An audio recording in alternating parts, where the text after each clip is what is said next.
Okay, good evening and welcome to the November 9th, 2020 meeting of the Goffstown Select Board. The meetings be conducted remote via WebEx platform with public access via the telephone. There will be more information on that very shortly. So I'll call the meeting to order and begin with the Pledge of Allegiance.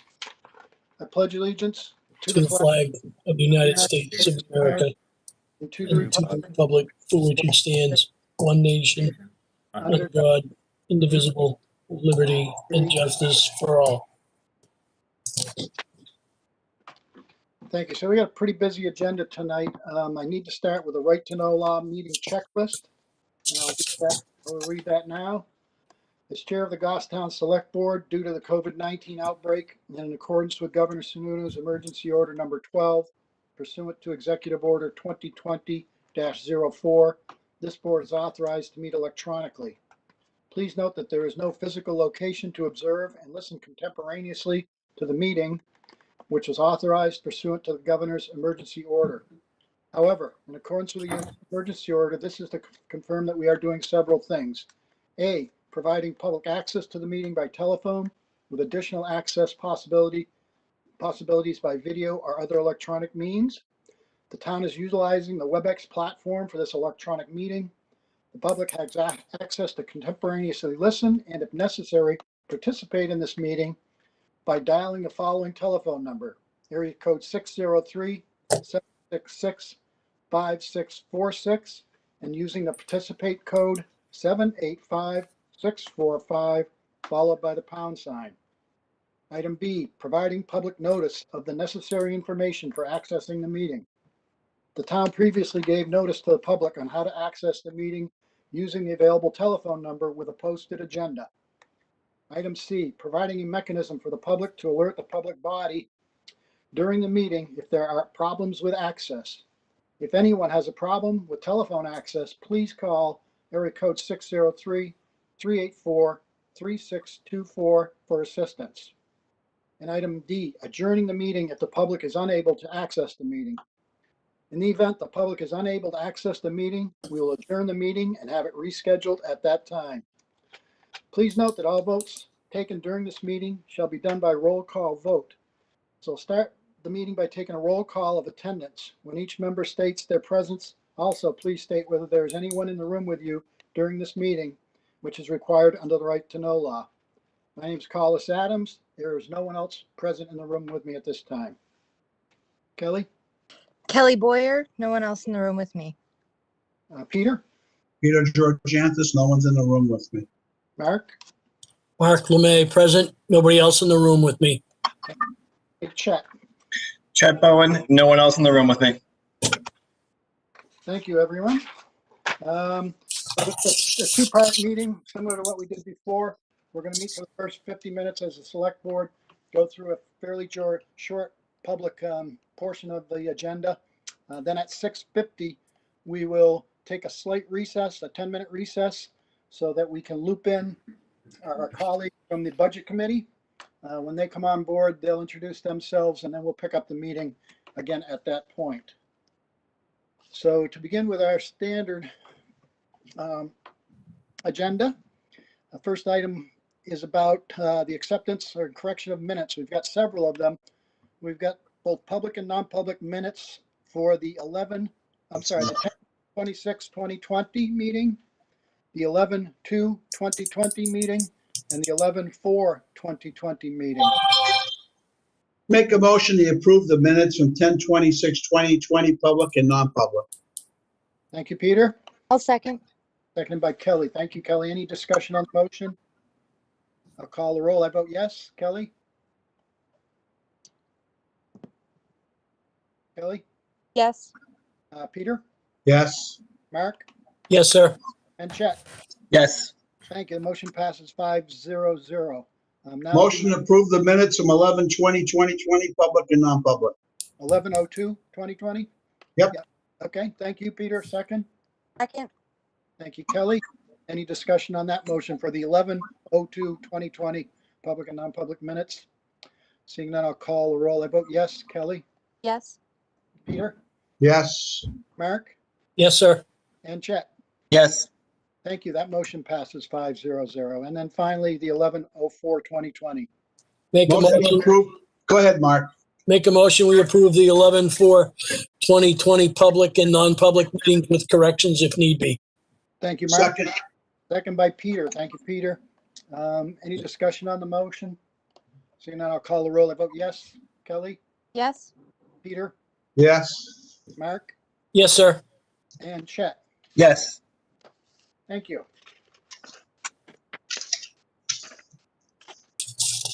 The next on the agenda are announcements. I do have one announcement from our town administrator. This is relative to zoning petitions.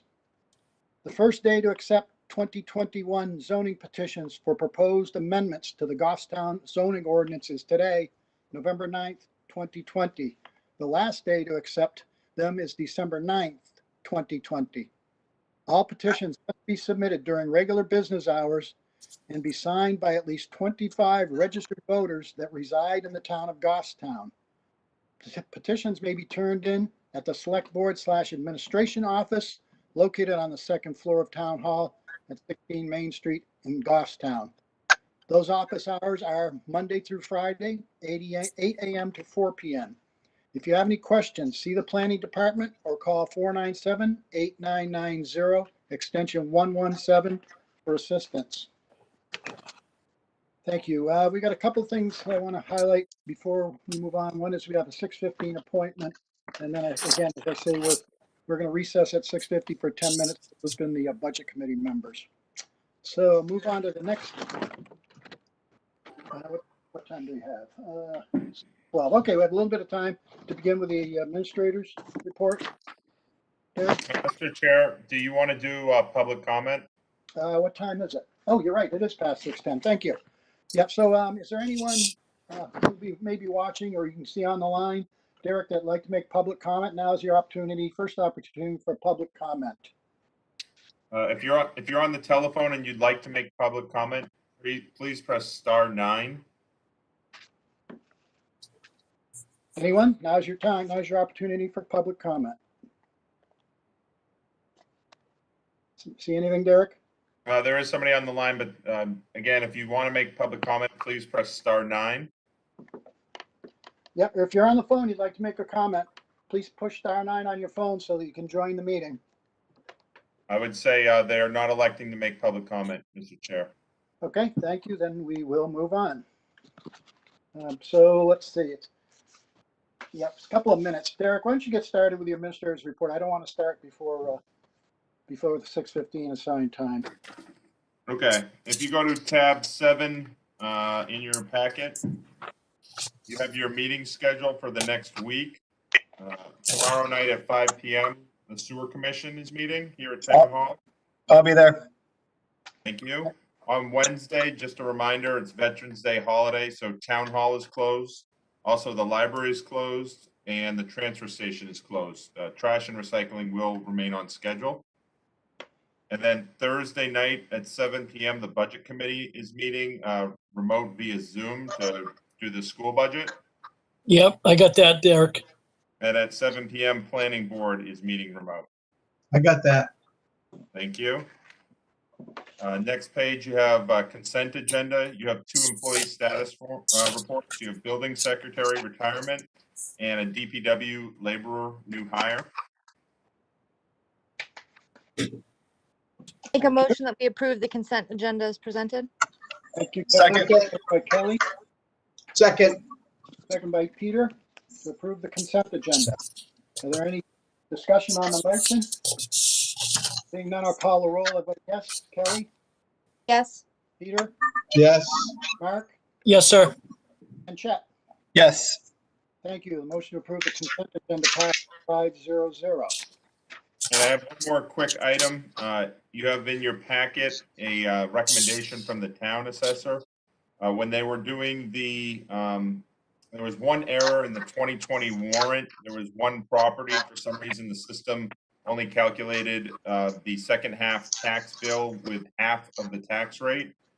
So the assessor is recommending that you abate bill number 4955 in the amount of $1,290.64, and approve a supplemental tax warrant in the amount of $2,581.28. Basically, wiping away the incorrect bill and correcting it. Motion to approve the assessor's recommendation as presented. I'll second that. Thank you. I moved by Peter to approve as presented with a second by Chet. Is there any discussion on the motion? Seeing none, I'll call the roll. I'll vote yes. Kelly? Yes. Peter? Yes. Mark? Yes, sir. And Chet? Yes. Thank you. That motion passes 5-0. Next. Mr. Chair, it's 6:16. Do you want to move to the appointment? Yep, thank you. And that's at tab, I'm sorry. That's tab number 3. Tab number 3, thank you. Okay, Derek, we have somebody who wants to, do we have someone on who's going to speak to this? Yes, we do. We have Ryan Belagus, who is working with the developer, as well as Earl Sanford. I'll just give you a little bit of an overview and then give them an opportunity to speak. As you may recall, earlier this year, Mr. Sanford came before the board and made a request to schedule a meeting to discontinue a portion of Kennedy Hill Road that had been abandoned. After quite a bit of research, talking with NHDOT as well as the town attorney, we determined that this was a section of road that was discontinued, subject to gates and bars at town meeting in 1949. However, subject to gates and bars does not relieve the road of its public servitude. So the most appropriate means to correct this issue would be to propose a warrant on the 2021 town meeting warrant to permanently discontinue this abandoned road. And I'll let Mr. Belagus speak to that a bit. I'd like first to defer to Earl Sanford because he's been more thorough with this than myself. And then if he misses anything, I'll comment on it if that's okay. Okay, thank you. Good evening and welcome, Mr. Belagus. Mr. Sanford, how are you this evening? I'm doing well, thanks. So yeah, I think we just got a good review of, we had hopes that it could be done in a simplified fashion, and that didn't work out in terms of, we met once before and we got a very positive vote to move forward to have this discontinuance. So basically, we're asking for, again, the warrant article to just do the same thing that we thought we could do in sort of a special small town meeting scenario that works in some towns, but it wasn't going to work in this town. So that's I don't know, without going into all the particulars, we're here today just looking to that section of Kennedy Hill Road that was discontinued in 1949. Yeah, that graphic's pretty good. In yellow is what we're proposing to be discontinued. That was subject to gates and bars. And of course, when the state put in Route 114, at that point they thought they only called it a woods road, and that was part of what confused the issue too. And okay, this graphic shows the other side of the road because there was some discussion about if you're going to do, why do one half to do the whole section from the corner where it used to be straight through and bring it right across. Obviously, what's underneath 114, I think already legally has been bound up with taking away the public servitude rights in terms of being able to use any curb cuts or anything like that. The 1960s plan showed the road as still assumably somewhat passable because the part of the design was to put up berm barriers so that people couldn't pass through. That was 1960. But again, the long and the short of it is from Daniel Plummer Road, at least to 114, and if the board chose to continue that right over to the corner of Madison Road, that's the section in question. That matches almost perfectly with the 1949 discontinuance. There was another discontinuance that was unclear and there wasn't a record of the vote. So There is a slight chance that it could have been totally discontinued at a later date after the, in a follow-up to Route 114's being constructed. But it's so vague, and that this is, I think, the clear path to get the record so that we can, there just wouldn't be any question if we can get the warrant article through. So this would clear up any of that confusion and allow us to move forward. And Derek, this has been reviewed by our town council, correct? The draft language? Yes, the draft language was reviewed, and I know Mr. Belagus, they provided some sample that we might be able to modify it a bit, but before any warrant article would be put on the ballot, we'd have the final language reviewed a second time by town council. I guess the decision we'd be looking for the board tonight is if this is something that you want to move forward with. And if you do move forward with it, I guess it'd be a recommendation. Do you want us to move and contact those property owners that live on the west side of New Hampshire Route 114? There are two impacted properties there, to see if they would like to be considered as part of this formal discontinuance, and create warrant article language that takes into account both sides of Route 114. So Mr. Belgas, a question for you. So you're aware of this draft language, you've seen it and had opportunity to have it reviewed by your council if you so desire, and you're on board with the language and willing to move forward? Yes, I am. And I would just ask that if the council does vote for, or the vote in favor of it, that be noted in the warrant article that the town votes on, so people know that, you know, not everyone's going to go through the history of this the way the town staff does and the council has. No, understood. And we want to make sure this is clean and clear when it goes through, because we want to put this issue to bed. So is there anything else we should be aware of? Is there any questions from, well, before I ask for questions from the board, is there anything else from Mr. Belgas or Mr. Sanford that you want to say or present to the board? Well, I think it's a good chance to make the decision of whether you want to just do one section, which was the yellow on the first graphic, or whether you want to take it all the way through and get it all. I mean, we don't have any dog in the fight across the road, so it's up. But I again, as a public, best for the public, I would imagine that the people across the road probably, now that they have some time to think about it, and as is noted in that graphic in front of you now, a house was built right in it in 1940. So it's kind of, and I think if I am accurate, I think Joanne's deck may be in it too, or whatever. But anyway, I think it would be to the benefit of all the landowners to get this. Normally, if it had been a full road when 114 went in, there would have been a good process to get rid of those little stubs that result. But because it was vague in 1964 or whenever in that vicinity, it kind of just, it was flying under the radar. Again, we brought it into the radar, and I think it's a good chance to get the whole shebang cleaned up. But that's up to the board how they want to vote.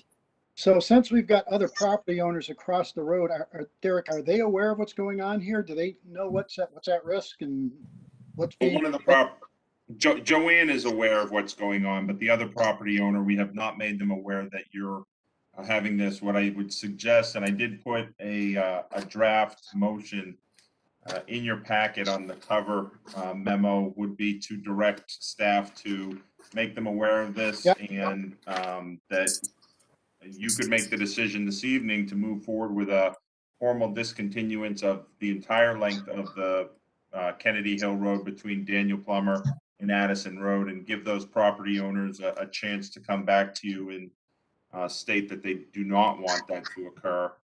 There is an additional language in the state law that requires us to send out certified notice to any abutting property owners at the time it does go on the warrant as well.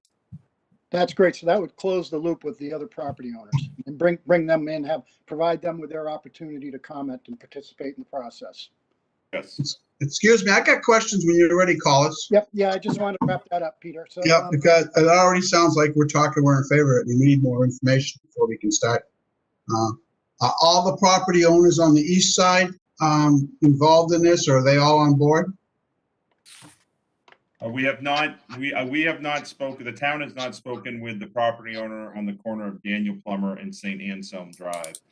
So we would want to reach out to them as well. Right, If I look at that map there, that piece of property had a majority of that road to be discontinued, or pretty close to at least 50%.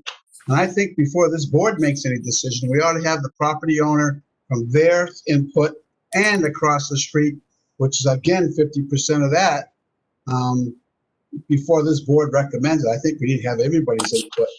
Well, and that's part of the draft.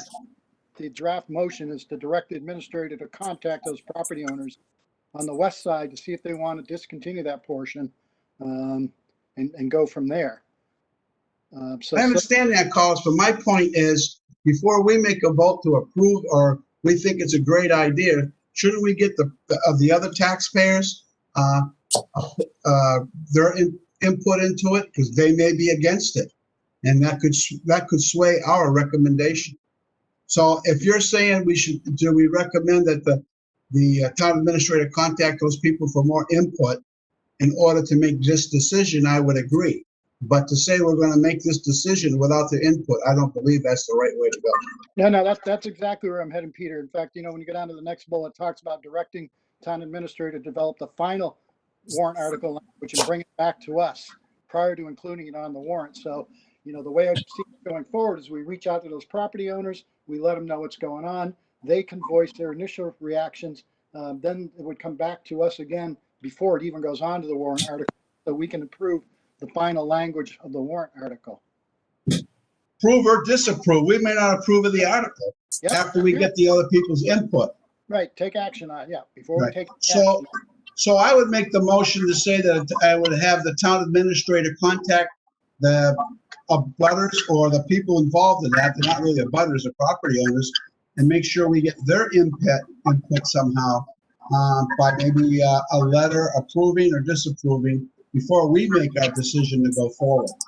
I would second that. Okay, and that was Chet with the second? Yep. Okay.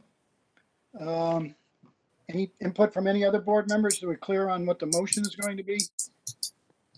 I'm all set, Carlos. I understand it. Okay, Kelly, you okay? I'm all set. Yep. Okay, great. So then let's make sure we read the motion into the record so that Gail can get it into the minutes accurately. So the motion would be to move forward with a warrant article on the 2021 town meeting warrant, formally discontinue the portion of Kennedy Hill Road, which was discontinued subject to gates and bars at town meeting in 1949. We're also directing the town administrator to contact property owners on the west side of New Hampshire Route 114 to see if they are also interested in discontinuing that portion of the road on their properties, which is map 3, lots 11 and 12. And based upon that, direct the town administrator to develop final warrant article, which and bring it back to this board before we make a recommendation inclusion on the 2021 warrant. So that's the motion for us. We have it was made by, sorry, I didn't write it down. I forgot. Mark, was it Mark? Kelly? No, it was Peter and Chet. Peter and Chet. Well, that's close. Okay, Peter, seconded by Chet. Is there any further discussion? Okay, seeing none, I'll call the roll. I vote yes. Kelly? Yes. Peter? Yes. Mark? Yes, sir. And Chet? Yes. Thank you. The motion passes 5-0. You all set with that, Derek? Yeah, and just to be clear, I think what we will do is I will send out letters tomorrow to the other 3 property owners. I think if any of the other property owners, for some reason, do not want this portion of road discontinued, it's my understanding that the owners of map 3, lot 32A, is in favor of, at a minimum, discontinuing Kennedy Hill Road on their portion so they can move forward with the site plan that is currently before the planning board. Is that correct, Earl? Yes, that's correct. So we're kind of representing, it's holding the church up from being able to sell the land. So we're really anxious that at a minimum, we get that part taken out. Everything else is great if it can. It would make things cleaner, but that's our main, yeah. If people came back and said, we don't want to do it, well, we know the church wants to do it, so we'd go with that. Okay.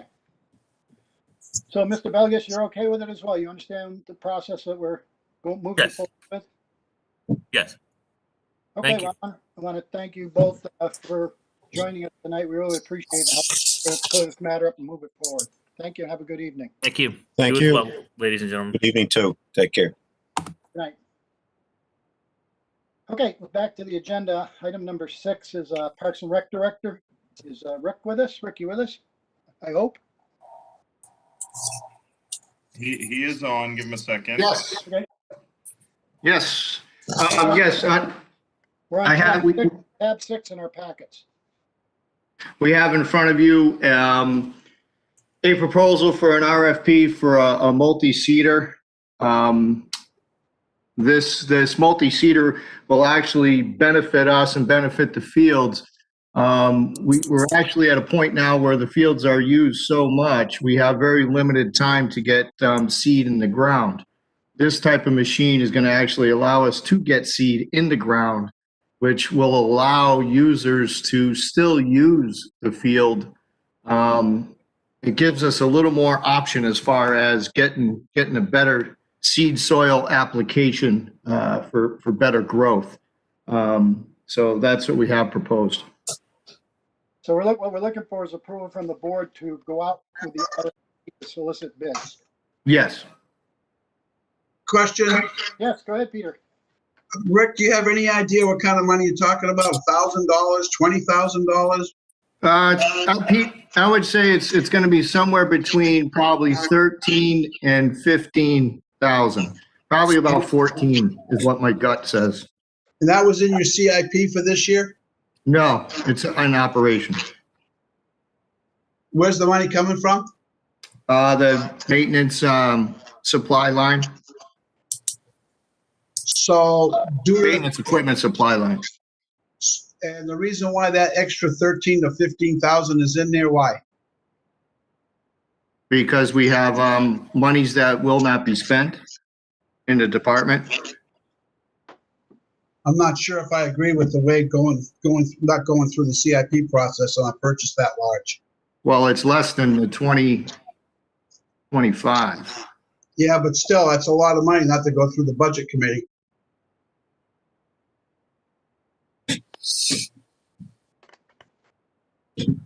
Somebody else want to weigh in? Another board member? Any board member? I'm still thinking about this. Yeah, okay. Anyone else? Mr. Chair, I have a question. Oh, go ahead. Hold on. Was that you Peter, again, or I couldn't hear? I think Kelly and I both said something at the same time. Yeah, we said the exact same thing at the exact same time, but I think we both have questions.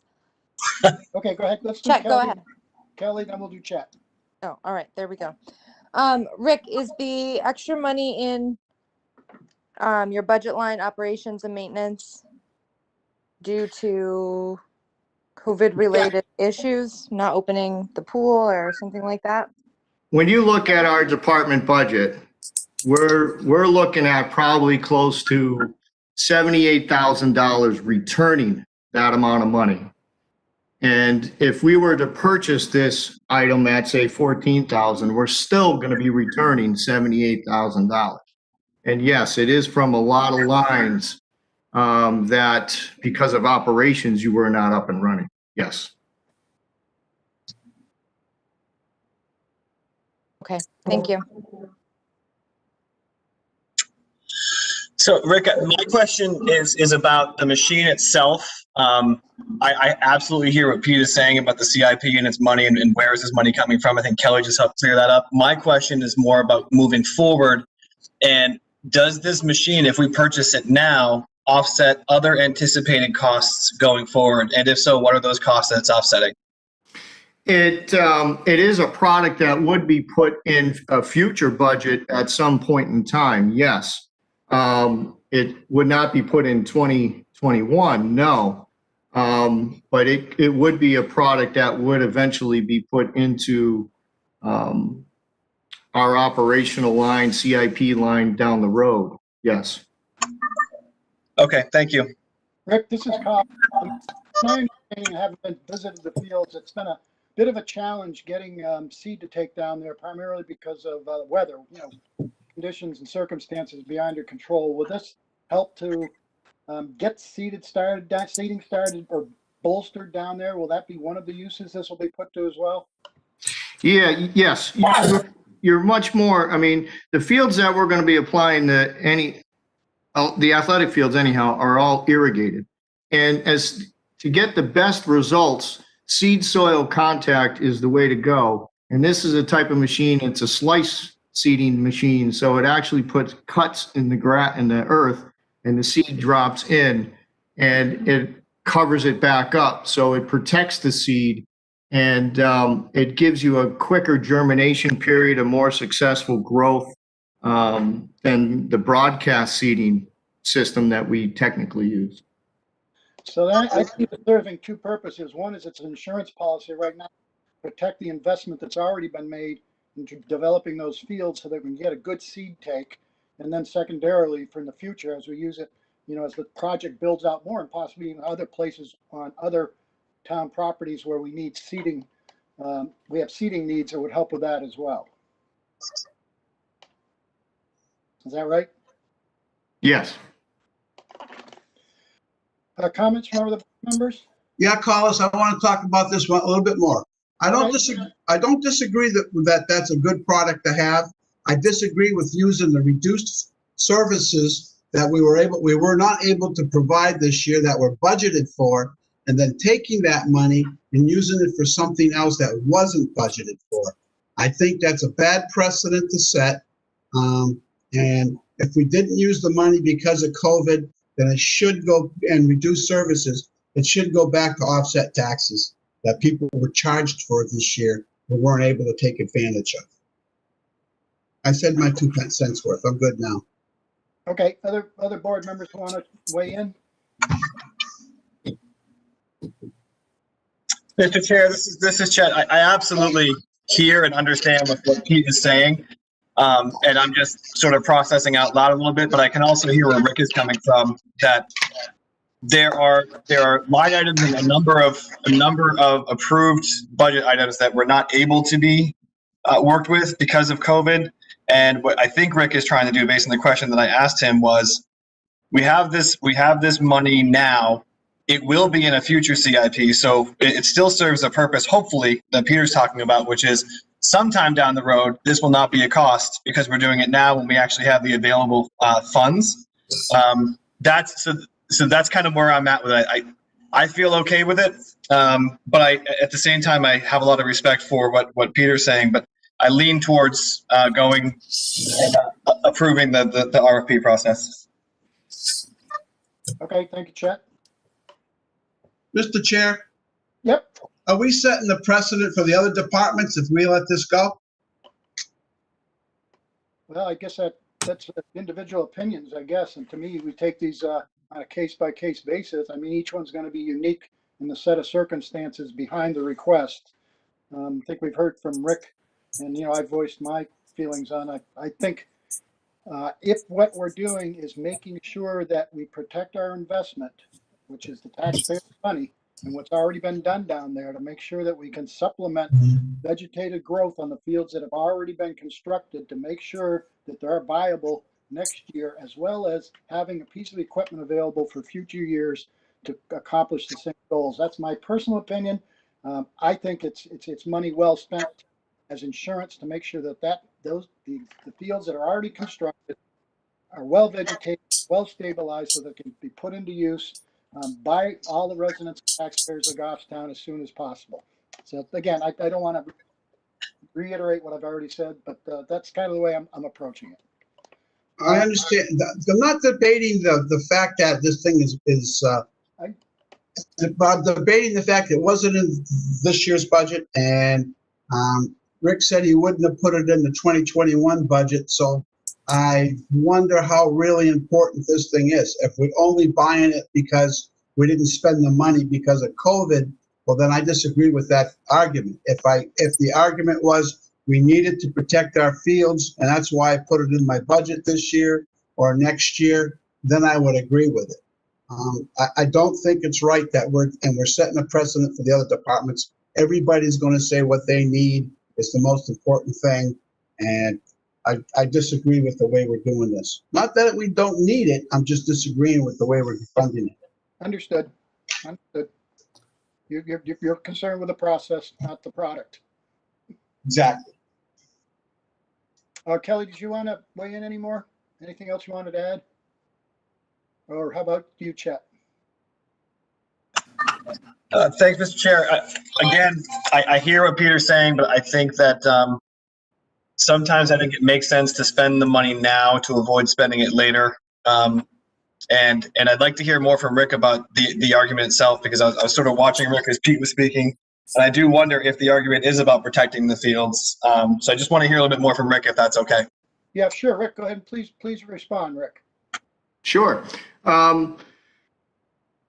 As I said before, this allows you to our fields are so heavily used, we don't have a lot of good time frame to put product down, seed product down.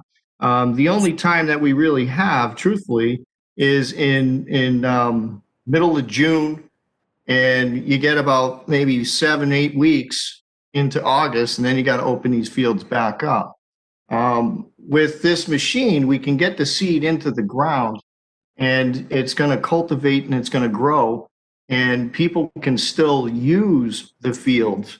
So it benefits us in that fashion, where we can stay on top of trying to maintain the wear on the fields. And it also will break up the fields. It helps keep the fields healthier. The way it when it slice seeds, it's breaking up the ground a little bit. Not invasive where you cannot use a field afterwards, but it also helps the field become more healthier. Right. So it's. I know it might sound crazy, but it's what it is. Well, no, I think it's what they call scarifying the soil. You loosen the soil up so that you get, like you said, you get better soil seed contact. So when it gets moisture put to it, you got better soil seed contact, better germination of the seed, and a better jump on a good healthy turf. Collis? Yep. So I understand Peter's concern.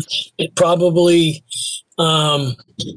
should have been done a little bit different, but I guess the end result or the end questions I'll ask Rick, there's no other financial impacts. We're still going to be turning money back in at the end of the year for the budget, correct?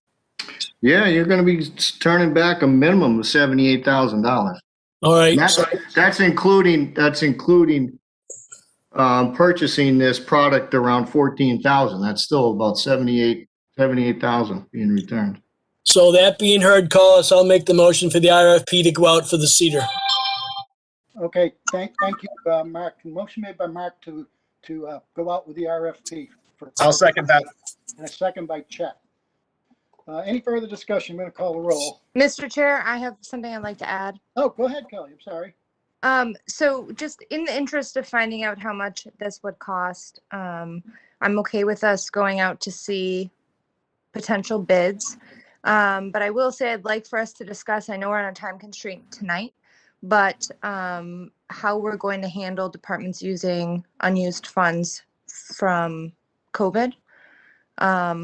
I think just overall, we should look at, the total amount, perhaps a percentage back or something along those lines, if the intention is still for those items to be used. We want to look at stuff that should go to CIP. But to Peter's point, we've discussed this so many times about not using funds for their directed intent, but I think there's a potential. I want to see what it's going to cost, but I think we should talk about this a little bit more and see what each department has of potential unused funds, if that makes sense. Well, no, it does. And I think we'll have that opportunity when the bids come back. If the bids aren't what we had hoped or what we anticipated, and those bids, even the low bidder, apparent low bidder, doesn't jive with the budget and what the intent of the budgeting process is, I mean, we still would have an opportunity at that point to reject all of the bids. They go back and start over, and here's the Yep. process we need to use. Yeah, I agree. I think we should just look at the, the bigger picture overall before we start approving on a case by case. But I'm okay with at least saying how much this will cost. Okay. Okay, so we had a motion and a second. Is there any more discussion? I want to call a vote on this so we can move on and wrap up before our 6:50 recess. Anything else? Last call? Okay, I'm going to call a roll. I vote yes. Kelly? Yes. Peter? No, Mark? Yes, sir. And Chet? Yes. Okay, thank you. The motion passes 4-1-0. Okay, I'm going to get back on to the agenda. We completed agenda item 7A. Thank you. I believe we're on 7B, Derek, if I'm correct. You are correct. So you have an acceptance of a private drain license. This is at 16 Pershing Street, map 16, lot 15D. Okay. I think this is pretty straightforward. We've seen these many times before. Any discussion or questions for Derek on this item? This is a private drain license on map 16, lot 15D. Any board members have questions? No. motion to allow private drain licenses on 16 Pershing Street, lot 16, map 16, lot 15D. I'll second. Thank you, Peter. Second by Chet. Any discussion on the motion? Not, I'll call a roll. I vote yes. Kelly? Yes. Peter? Yes, Mark? Yes, sir. And Chet? Yes. Okay, thank you. The motion passes 5-0. Next, we have 7E. Yes, the next item, Main Street Program, has requested information from assessing. Normally, under your fee schedule, there would be a $35 charge for this information, and the Main Street Program has requested a waiver of a fee in this case. All righty, I have no problem with the waiver. Anybody want to chime in on this? Take a motion? wait a second, Main Street's a private organization? Yes, they are. Yep, Okay. they're a private nonprofit. Okay, so any nonprofit that comes in, we're gonna waive the fee? I'm not asking for that. I do understand what you're saying, Selectman Georgianis. But as this is a organization that partners with the town, that is why I'm bringing it forward to you this evening. All right, Questions from other board members? For Derek? Anybody? It's $35. They're a valuable, I think they're a valuable part of our community. This is just a waiver fee, and this is for just for to be developed. I'll make a motion to waive the $35 fee for Main Street Program's request for custom vision assessing report. Thank you, Chet. Do you have a second? I'll second. Thank you, Kelly. Motion by Chet, second by Kelly. Discussion on the motion. Peter, do you want to further discuss it, or anybody else for that matter? Mark? No. Peter, anything you want to add? well, my issue, I guess, with this is how much money did we give them this year already? Did the town voters vote to give them, and now they're asking for other stuff too. And it's only $35, and I agree with you, Collis. Yeah. But it's just that you got to close the door sometimes, and we gave you $15,000. You didn't have the functions this year that you would normally have. Again, not unlike Parks and Rec, they didn't spend a lot of money promoting this year because of COVID, and I understand that. So I'm really not sure why we're giving them $35, but it's $35. It's not that big of a deal. It's Yeah. the principle, if you understand what I'm saying. I understand what you're saying, but the fact they weren't able to put on a lot of activities, they lost a lot of revenue. And so this is an additional loss of revenue, if you will, to them. And it's $35, and they're a valuable partner to the community. I don't have any problem. Okay, any other comments? I'm going to call for the vote. Okay, seeing none, I vote yes. Kelly?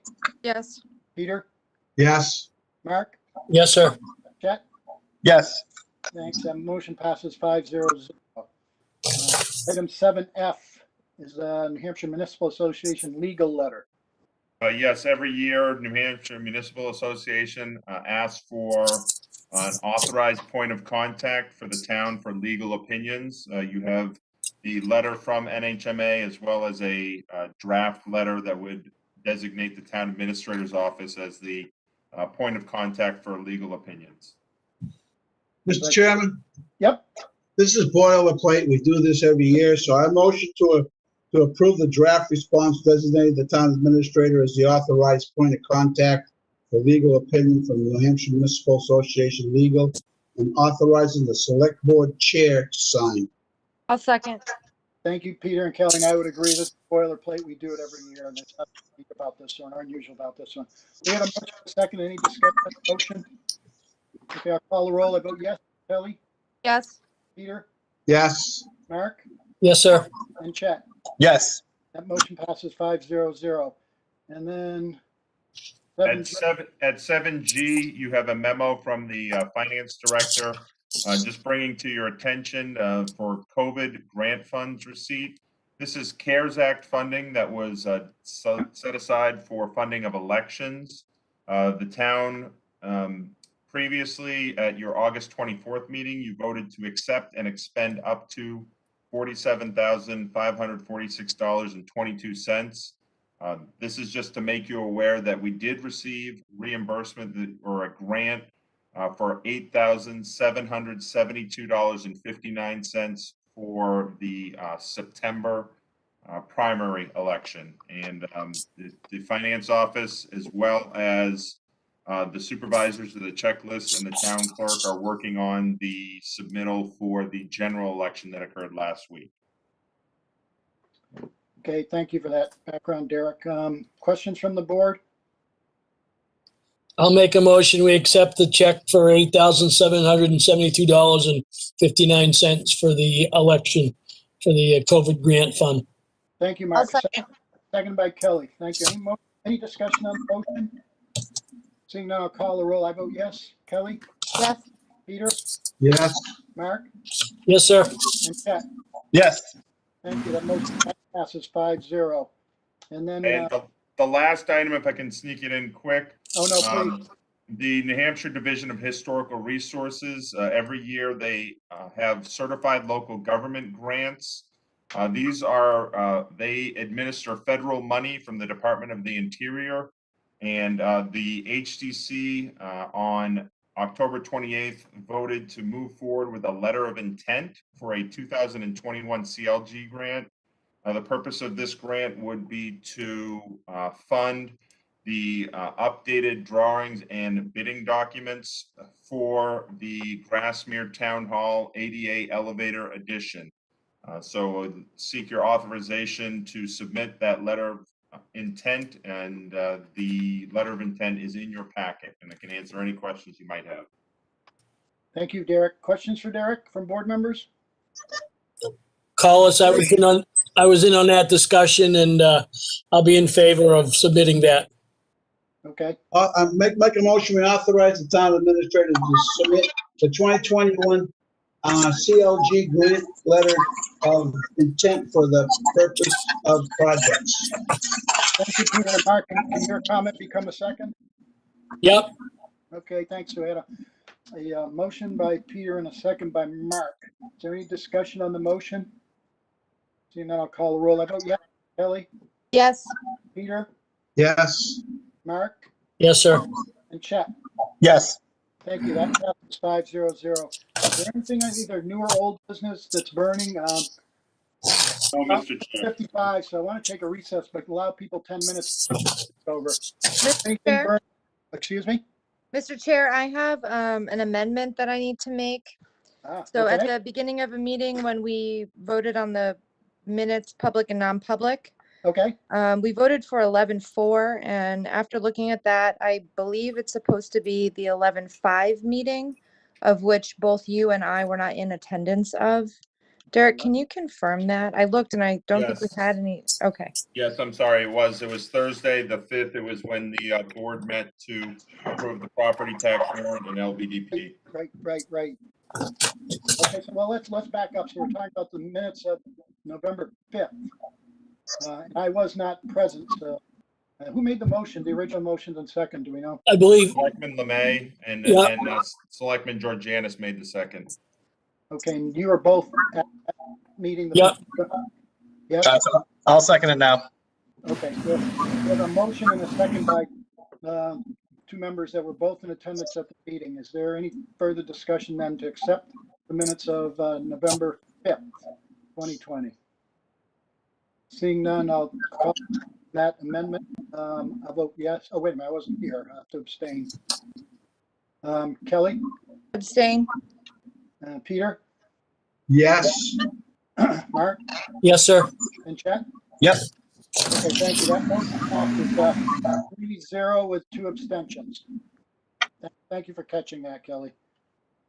Okay, it is now 6:56. I do want to take a quick recess so folks can re-gear. We can loop in our colleagues from the Budget Committee. So it is about 6:55. So at 7:05, we'll reconvene. We'll just take a 10-minute recess so folks can catch their breath and so the Budget Committee members can come on board. When we come back at 6:05, Derek will introduce the members of the Budget Committee and then go from there. Okay, that sounds good. Derek, are we signing off or we just muting? No, if you could just, if the select board members could just mute their microphones and we'll keep the meeting open. GTV will put up a thing that basically says that we are in recess until 7:05 and then at 7:05 we'll get started. Okay, thank you. So just mute your phones.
brief 10-minute recess before we move forward with our joint meeting with the Budget Committee. So what I want to do is take a new roll call of the select board members for president. If they can, if they're the only one present in the room with them, that would be great.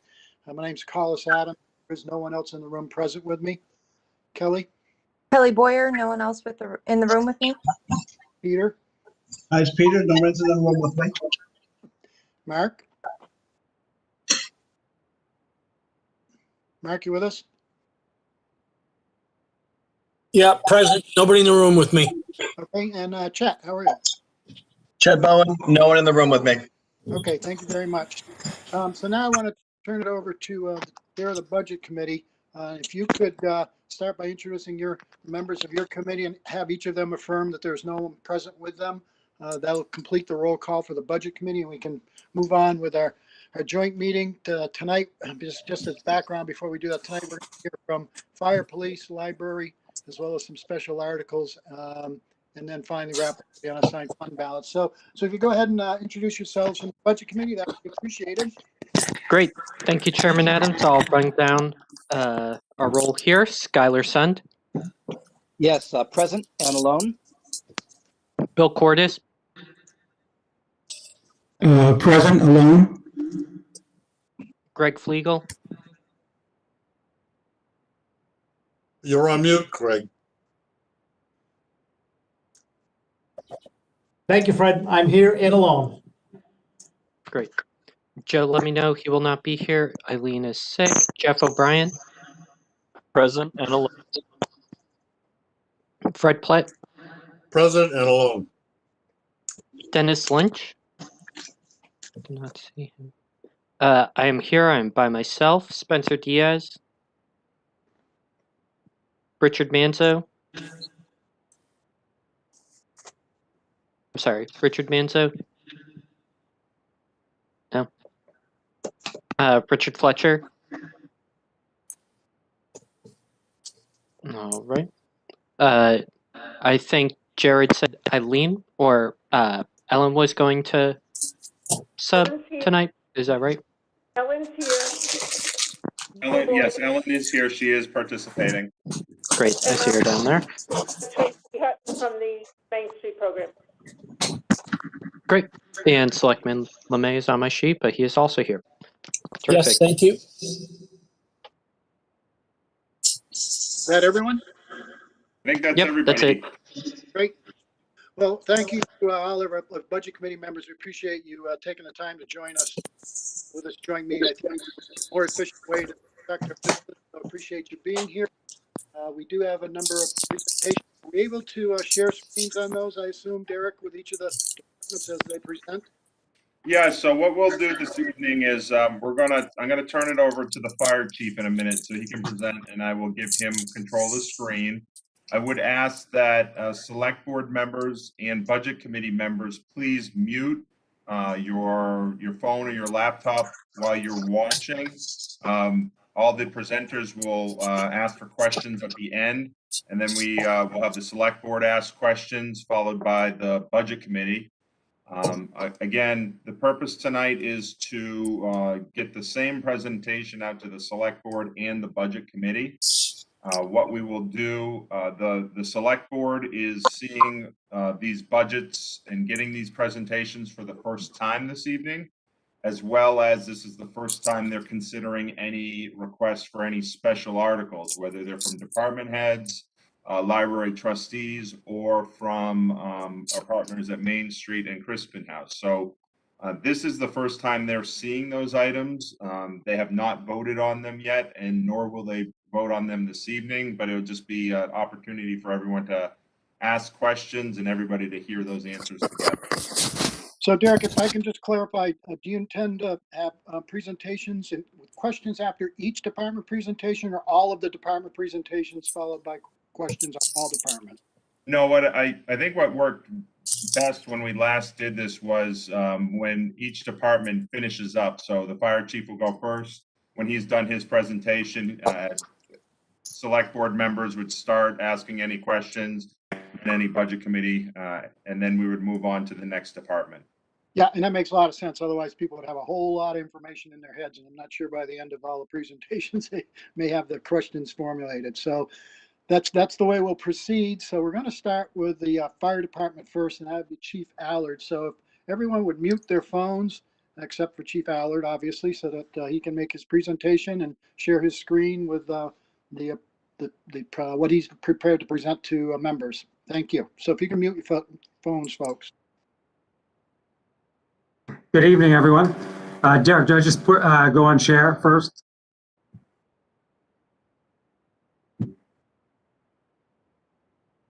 Everyone see that okay? Yep, we can see that. Okay, perfect. So again, thank you, everyone. So this will be our 2021 budget overview. Hold on a second. So just real quick, a little bit about the fire department. Some of our major programs that we do fire suppression, our EMS, which are ambulance. There's some special operations, which is technical rescue. We have a fire prevention division. And then, of course, as everyone knows, emergency management this year has certainly played a key part in what we do with handling the COVID outbreak. Just some real quick performance summaries. So we respond to approximately 2,450 calls annually. Last year, both committees here and the board may remember we transitioned to a 24/7 work schedule. That certainly has helped with our response times and increasing our retention with employees. We've received a lot of great feedback from the community.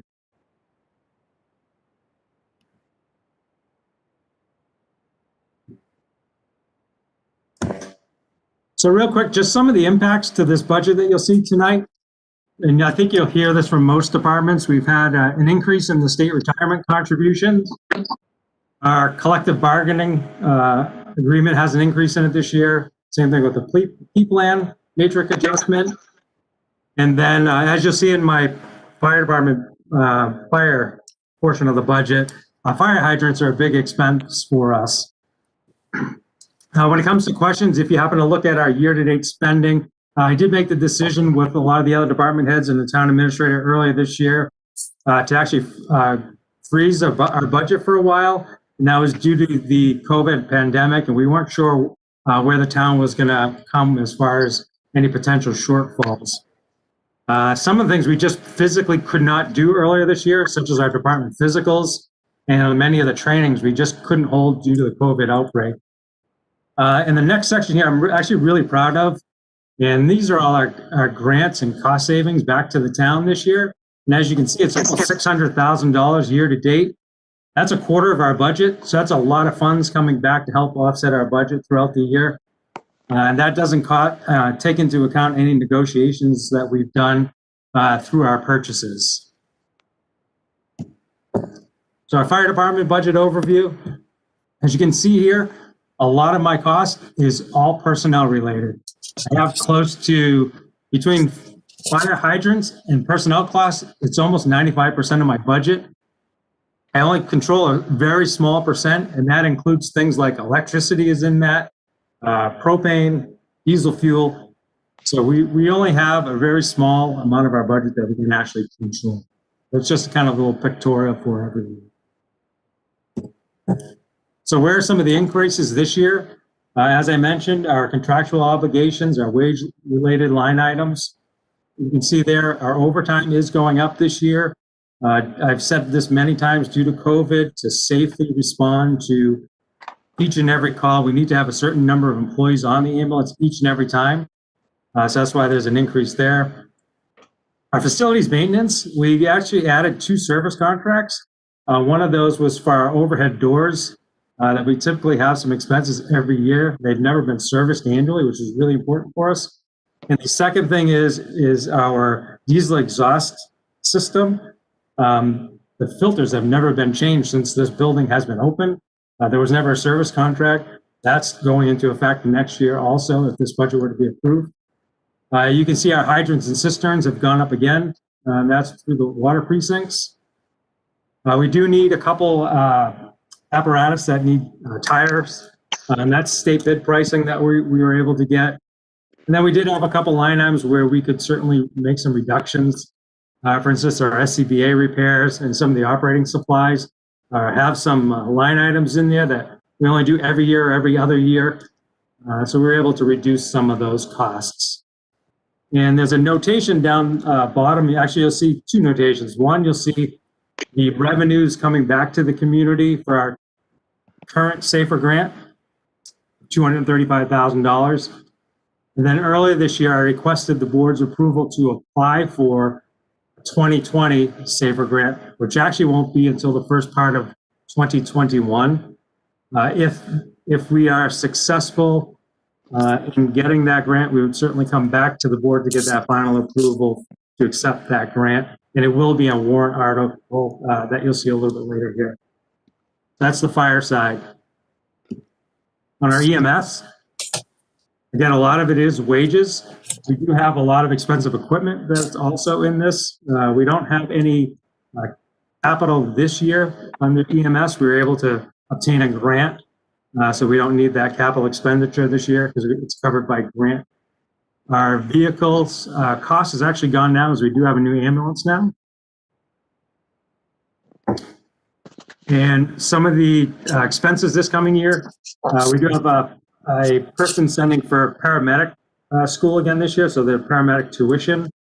And just for both boards, once we are able to have more paramedics on duty, we're actually able to increase our EMS billing revenue that way because we actually bill at a higher rate by having paramedics. So this does pay off in the long run.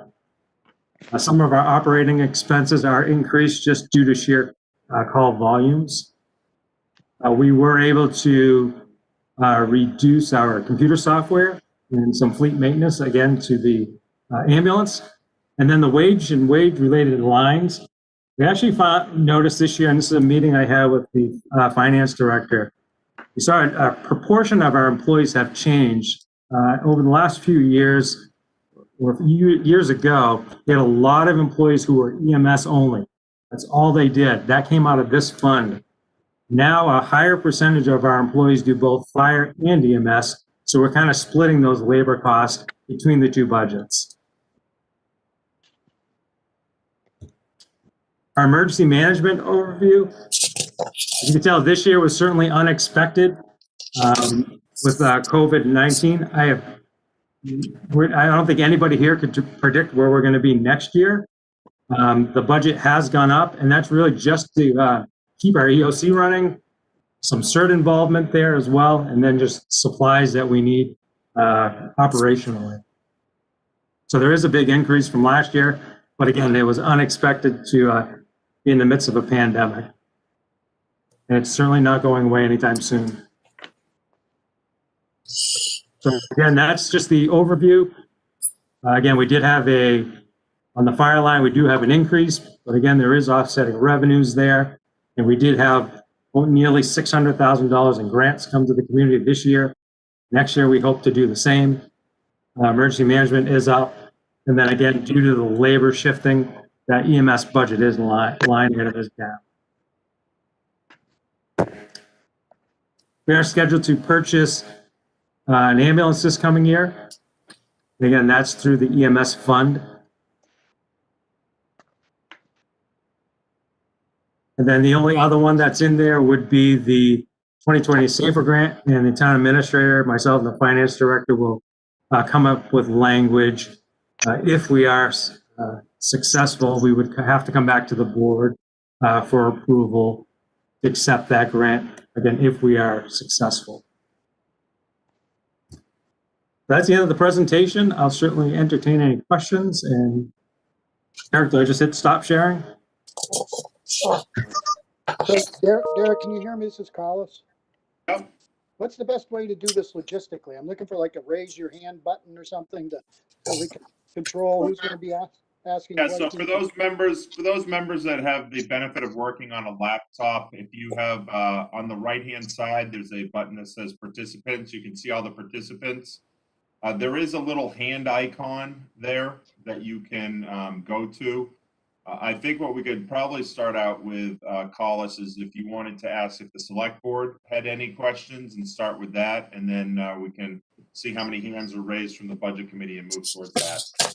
Yeah, no, that is my intent, to canvass the select board members first for questions, and we can get responses from the budget committee. So let's start with, is there members of the select board who have questions for Chief Allard relative to his presentation for the fire department budget?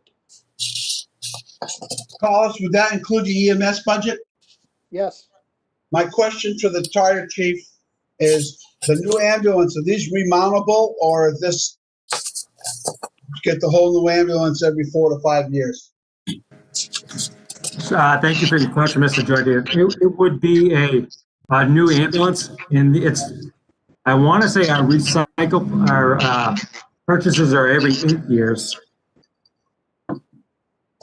So it's not remountable. Like before you got here, we talked about buying chassis and putting remountable boxes on them, and we've changed that mission and gone with just completely all new ambulances.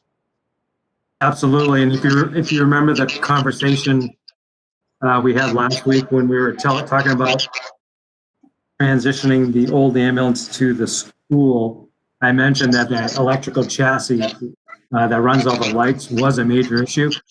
That's why we certainly should steer away from remounts. Okay, thank you. That was my only question. You're welcome. Thank you. Any other members of the select board have questions for Chief Allard? Collis, Mark, Mark? just another add-on to the committee. When we do a remount, or if we attempted to do a remount, one of the major issues that we ran across this year for the ambulance we just purchased, the frames are always longer. The frames are not the same size. We have a hard time with the frames. We have to cut frames. Then it gets into the drive shaft and other things like that. And most of the time, the people that have purchased a remounted ambulance, they always have a lot more headaches than what it's worth. To purchase a new ambulance, I think, would be the best way for us to go in this community. Thank you, Collis. Yeah, I think you're right, Mark. I mean, it's no different than, when you're trying to buy new vehicles, whether you're buying a Ford Chevy or a Dodge pickup truck, they change year to year, and every so often they go through some major overhauls in the way they design them, and the frames, not just the frames, but the bodies and all of the other components that go into a change. So, it seems like it's always a catch-up game, trying to catch up with the newest and latest so that everything fits and works together as one unit. So, any other board members have I just want to make, I appreciate you and Mark's input, but it was really the fire chiefs I was looking for, seeing it's his department. So yeah, I'm ready to go. Mr. Chair, I have a question. Hey, Kelly. Thank you. Chief, I'm just looking at the line-to-line budget for the department. This is specifically under EMS. And I'm just curious, there's two lines in particular. The first line is 47,120, operating supplies. Yes. So that is, we're seeing an increase in that line, but we have a significant underspend year to date so far. Can you just kind of go over what's in that line for EMS? Sure. I'm not sure what date your report is. This is the year to date is as of 9/30/20. Selectwoman Boyer, would you mind, could you just tell me the year to date expended? Because I just ran a newer report. Sure, it's $11,521.77. We're almost at $14,000 right now. And, Okay. and thank you for the question. What's in that line is things like IV supplies, oxygen tubing, any medical supply that we would actually physically use on a patient. Okay, thanks. And then my next question is on that same page, line 52,190, service fees. Yes. Same question. It's significantly underspent, but we see a increase in budget for next year. Can you just kind of go over what's in that one as well? Yeah, absolutely. So those service fees are actually from our third-party billing agency. Okay. So whenever they bill an EMS call, they actually take a percentage of that. So we base our number that we project based on our call volume. That's why the increase for next year. And then obviously it's a rolling number right now. So depending on when they actually bill it is when it'll hit those line items that you're seeing in front of you. Okay. And then last one, 53,410 equipment. Same question. So those are actually like physical devices, and that line's actually almost all spent now. So things like IV pumps, any hardware that we would actually purchase, physical equipment. So nothing that would be expendable. So something we would have more than a year. Okay, great. Thank you. Thank you. Mark, did you have anything else or Nope, I'm all set. Thank you, Collis. I'm good. how about you, Chet? I'm all set, Collis. Thanks so much. Thank you, Chief. Thank you. How do you want to do this now, Derek? Let's see. So I guess what I would do is, I don't see any hands raised from the budget committee, but if any budget committee members have questions for the fire chief on fire, EMS, or emergency management, if you could unmute yourself and if you could identify yourself for the benefit of the minute taker and ask your question, I think that will work. Excellent. Anybody from the budget committee?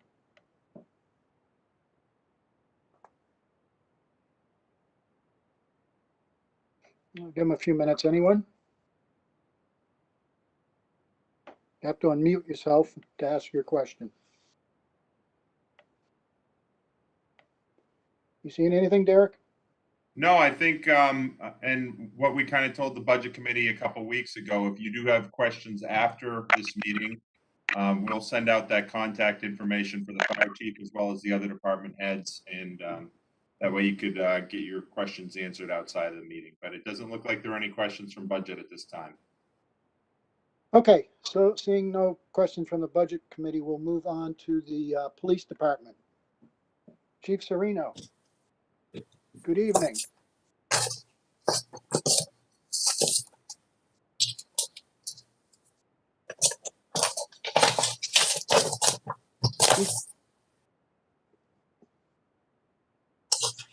Chief Serino, you with us?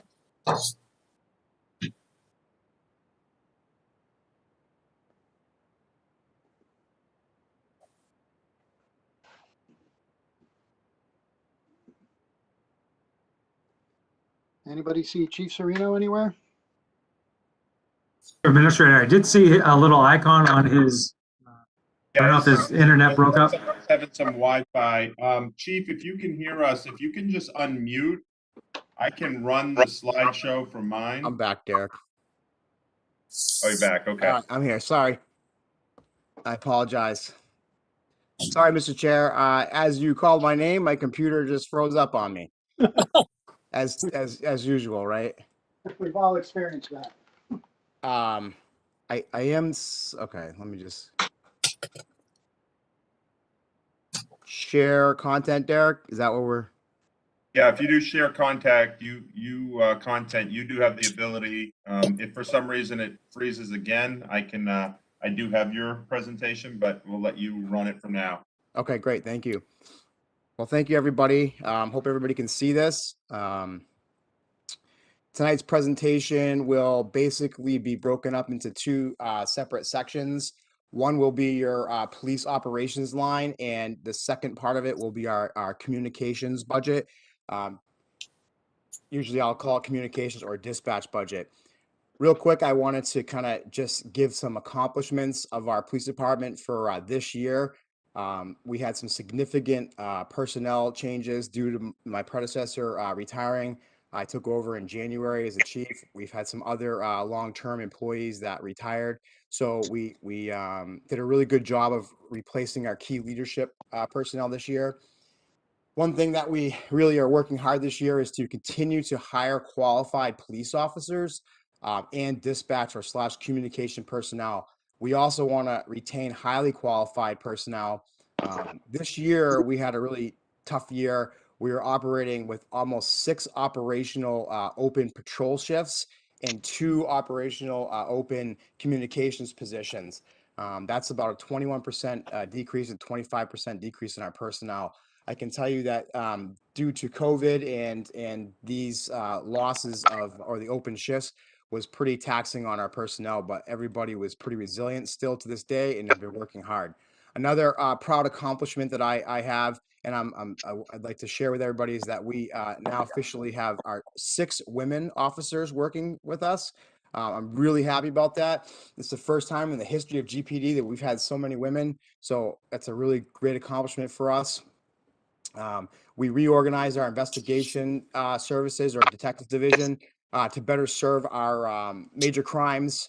We're having a huge spike this year in children as victims due to COVID. That's to include physical and sexual abuse. Also, some of this major crimes will be for domestic violence. Hopefully this year, I have an asterisk by this, we will successfully negotiate 2 CBAs. We have our patrol officer CBA that we're negotiating on, and our dispatcher CBA that we're working on. So hopefully we will successfully negotiate that and be able to bring some numbers to the budget committee soon on that. Really, another big thing I'm proud of is we are part of the Attorney General's task force with the ACLU and the Public Defender's Office. And this is all part of the Governor's Law Enforcement Accountability and Community and Transparency, of the LEAC Commission. As maybe many of you have know or do not know, the governor put out an executive order this year with this commission to basically try to basically not reform, but really look at police law enforcement in New Hampshire and see how we can better improve ourselves. We have personnel specifically from our agency that are working on this task force and are really trying to help make this happen in our state, and it's really good for our agency and our town. The ACLU and the Public Defender's Office has really been impressed with our policies and procedures and our accreditation procedures overall, so that's really good for our agency. First ever comfort dog that was approved a couple weeks ago with the Board of Selectmen. We should be releasing some information about that this week, so that's really exciting. And overall, GPD staff has been healthy during this pandemic and still providing the expected community service and safety to the town. So I'll go right into our budget. So our 2020 budget we had was $4,418,564,000. I am proposing a 1.9% increase. That is a total of $85,000. I'll go over what that includes in a couple more slides. Operations, we are just about a 2.6% increase from 2020. The communications budget is about a 1.1% decrease from 2020. Some of the major increases we had were 20 line items, which include wages, overtime, employee development, furniture, fleet maintenance, facility maintenance, our spots, which is state police online terminal systems, and electricity. Some of our decreases are 15 lines decrease. Bulletproof vests went down because we're just not ordering that many this year. Crime prevention went down slightly. Equipment, police and communications telecoms, that's our phone systems, that went down, and overall operating supplies. And 37 lines were level funded. You'll see this trend line that we put together from 2016 and 2021. You'll see that at this top diamond shape is what the department head has proposed. The square line is what the wages / personnel cost our agency. And down here at the bottom, you'll see the triangle, are the non-wage related expenses. So this is what our entire police department actually, with dispatch or communications and operations, is what we actually operate on. Everything else is wage related. And you can see the trends are slightly ticking up as the cost of living and other expenses go up. I'm not really sure exactly in 2018 why this dipped so far down. So here's the line by line. What I did was on this specific police operations, I showed the increases of anything that was over $2,500. So our wages, as many of you know, retirement went up. As Derek had pointed out in his presentation, our police retirement went from 28% to 34%. Our dispatchers went up from 11% to 14%. So that's where you're gonna see some of these wages went up. Overtime, this is I went up 9%, and that is indicative of our new CBA. This CBA, as we get further into it, the select board will present to you, is going to be done a little bit different for both of our unions. You'll see in the presentation they give you that it's not your standard 2% or 5%. They've changed the matrix up of how they're negotiating. So I anticipate if both of these CBAs go through, some increases on our wages and which will of course go up in overtime. Our janitorial services, they went up about $4,600 a year on us. Apparently we were getting a steal a couple years ago, and the company that we use got bought out. We currently use the same services that the library uses, so we're looking at going up a little bit. Our fleet maintenance supplies is going up about $5,000. I have 3 new cruises this year. They all need new snow tires and rims. So this is our estimated state bid for all the tires and rims for those 3 cruisers. Employee development's going up $5,600. That is a increase due to I have an officer specifically who is finishing up her bachelor's, going into her master's, and then attending law school. Part of our contract with the union and our P plan in the town is we pay for half of their schooling. So she's asking to finish up her bachelor's into and then going into law school. So that's the increase we're going to see for this year. One of the big things this year that I explained to the CIP committee was a women's locker room. Due to the fact that we have 6 women, our facility was built back in '87, and certainly there was not that many women working in our building. Now that we have 6 women that are working there, we need a bigger locker room. I was able to have a couple of quotes come in about $10,000, and we have a plan set up to basically take on a adjacent office that we can kind of blow out a wall and reconfigure a little bit to give the women some much needed room. Unfortunately, this is a huge must for us this year. I have women that are waiting outside of the locker room in the hallway, waiting to get in to get dressed and get ready for work, which is really not working out for us. Part of that locker room redesign, I've added $2,000 to my furniture line. That is when we move one of our sergeant's offices, we're going to basically cram 4 sergeants into one small office. So I'd like to kind of give them a new desk and a new chair and kind of make it a little bit better, considering that we're putting 4 of them into one small office. Some of the decreases in our operations line is our bulletproof vests went down. We're only increasing or decreasing when we need them. So this year we're just not buying as many. They're on a 5-year cycle, so each officer will get a new vest every 5 years. This year we just didn't need that many. Our telecommunications line, which is our phone lines in the dispatch, not in dispatch, but throughout the entire police department, that went down significantly. That's due to the fact that our lines are now being taken over by the IT department. So they basically oversee all of our phone systems. So that line has been shifted into IT. Our equipment line went down. This line is different equipment that we purchased. We're looking to probably do a bigger purchase in 2022. Part of that equipment line is our body cams and our tasers. As you know, in 2016, we transitioned into body cams and tasers, and we had a 5-year agreement with our vendor. That contract's coming up in 2021. So we're decreasing for next year, but we're looking to renegotiate a contract for 2022. So you might see that line increase into the 2022 budget. The communications line, you'll see again, the wages went up. That's due to the increase of the retirement. Our overtime went up again. Again, I'm going to stick with that's indicative of the CBA. They're going to do the same exact thing as patrol. They've renegotiated this matrix, and basically they're not doing their standard 2%, 3%. It's a little bit different. So there's going to be a little bit of more increase in their wages, and of course that increases the overtime. Spots is going up. This is the state police online terminal system. We've identified 2 new computer systems that needs that specific connection. That is when we are running anybody's criminal record history, entering warrants into the system. So state police charges us the installation fee for that. So that's going to be the increase this year for that. I'm sorry, decrease. That was a decrease for that. And our telecommunications line, you'll see that we decreased $12,000. And kind of the reason why we did that was we basically went from our all the copper lines are now digital.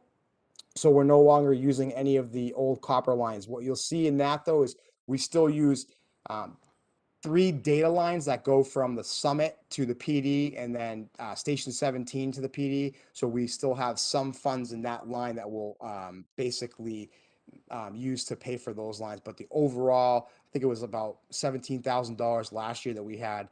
We're not gonna use that money anymore because it's all digital now. The overview or reflection you'll see is basically the personnel went up about 2%. Non-wage related operating costs went up about 7%. That's to include the $12,000 renovation for the women's locker room and some of the bigger janitorial / vehicle maintenance supplies we need. So overall, we're seeing about a 2.6% in just the operations for police increase. You'll see in communications, the reflection, personnel went up about 1%. Non-wages went down about 32%. But again, that was due to some of that telecommunications that went down. So we're seeing about a net of 1.26% decrease. In our CIP presentation this year, I was presenting the women's locker room, but because it's under $25,000, I took that out of my CIP. But overall, we still need 3 new cruisers are slated for next year. Unfortunately, we ordered our 2020 cruisers this year, and we did not receive them until September of this year, and they're still currently down at our vendor. Hopefully it'll be the end of this month. We'll get them back. But as you can see, everything's kind of slowly taking its course, and we're operating these older cruisers and causing more wear and tear on them. So basically, that's what I'm going to present for next year's CIP. And the revenues we're looking at for our agency in 2019, we brought in about $279,000. This year, I stopped it at September, but I just got the latest number. We're about $243,000 in revenue. I had a note for no court. The no court was they didn't have any court this year for the majority of the year, so we didn't receive any fines or any revenue from the court system. And 2021's revenue projection is about $300,133. Now that comes from our dispatch contracts and our operations lines. And I think that's it. So if anybody has any questions, I'd be willing to answer them. Mr. Chair, I have a question. We have questions from select board. Is that you, Peter? That was Chet. Chet, go ahead, please. Thank you. Chief, I certainly share your sense of pride in the fact that we have so many female officers, so congratulations on that. But you are mentioning adding a locker room and also putting 4 sergeants into one office, which in my view is less than ideal, for sure. So I think my question really is a bigger picture question around the building itself. And I don't mean to put you on the spot, but I'm absolutely going to do that. Is this building, in your opinion, on borrowed time? And if not, and we plan on staying in this building, are you anticipating further additions, further adjustments in order to simply just be able to operate? I recognize that's a sort of general question with a lot of potential answers, so please take your time. Thank you. I will say that, yes, our building is aging, and we are looking into possibilities of maybe in a couple of years, at least start talking about buying some land and then potentially building a new facility. I will tell you that I have a plan in my CIP budget I've kind of looked at the last CIP presentations we had where we were trying to do a lot of outside work to include an overhang for a lean-to for the cruisers to keep them out of the snow, a new parking lot, a new atrium, kind of walk-in entrance area. But I really would not want to put any money into this building at that scale if we're going to potentially, as a community, look at purchasing some land and then building a new building, down the road. I can tell you that our building is old and we are band-aiding it every day. I have a plan that if we're not breaking any ground in the next 3 to 5 years or having any kind of conversation about it, I will be going back to the CIP committee in the next 3 to 4 years and asking them for a whole new locker room renovation to include men, women, and also try to reconfigure the sergeant's offices. This is a sole temporary Band-Aid fix to really help our women get more space to get changed, shower, keep all their equipment in there. So we really need that kind of to happen. And as far as the sergeant's office, it's just kind of one of those things that we've kind of looked at the different situations and to keep the budget a little bit low this year going into 2021, knowing where we're at in the economy. I was looking to really just do a Band-Aid, but yes, to answer your question, ultimately there needs to be some dramatic changes or drastic changes, specifically with the locker rooms and potentially with our entire building as we move forward. Hear you loud and clear, Chief. Thank you very much. Collis, can I add to that just a little bit? I'm not sure if it was Rob or I think Eric that came when we met before the county to try to acquire some of the property next to the current station. And we never really heard back from them. And I think our town administrator has reached out a few times and still has not gotten a response. So it's not something that we've ignored. I think Eric or the chief would agree that we have pursued trying to do something, but short of buying a piece of property and rebuilding a whole new station, we tried to do an expansion of that one, but so far we haven't heard from the county. So it's not something we're sitting on. And I would just add and echo Selectman Georganis. We presented to the county on March 11th, the day after town meeting. And as many of you will remember, the governor issued his emergency order for COVID on Friday, March 13th. So I think that has greatly impacted the discussion with the county commissioners on that. And we will be continuing that process to hopefully, see if we can come to some type of agreement on the land there. Absolutely. We did make some good momentum at the beginning of the year, at least opening up that dialogue with the county. So it looks like if we can get through this COVID, we could probably start opening up that dialogue again. So I look forward to that. And I know the men and women of our police department look forward to that as well.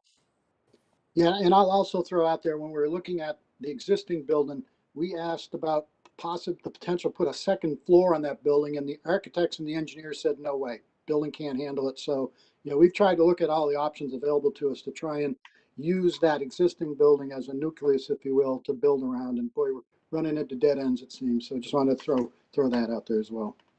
Other members of the select board have questions for Chief?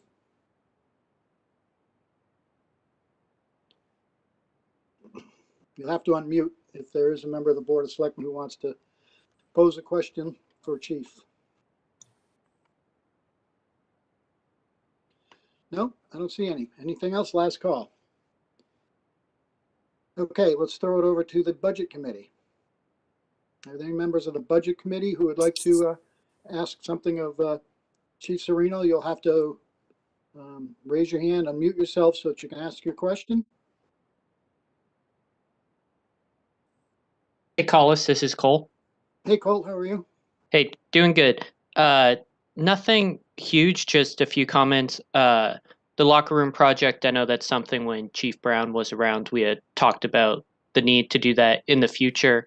And as Chet mentioned, a lot of the issues with the station that are ongoing.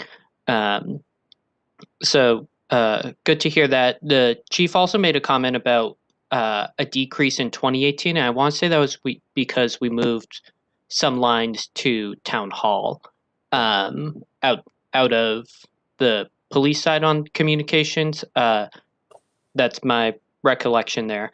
On the county side, I know there's a new commissioner coming in, so hopefully some talks can continue there. But the county does love to hold on to their land, as I've seen serving on the executive committee for the delegation the past couple years here.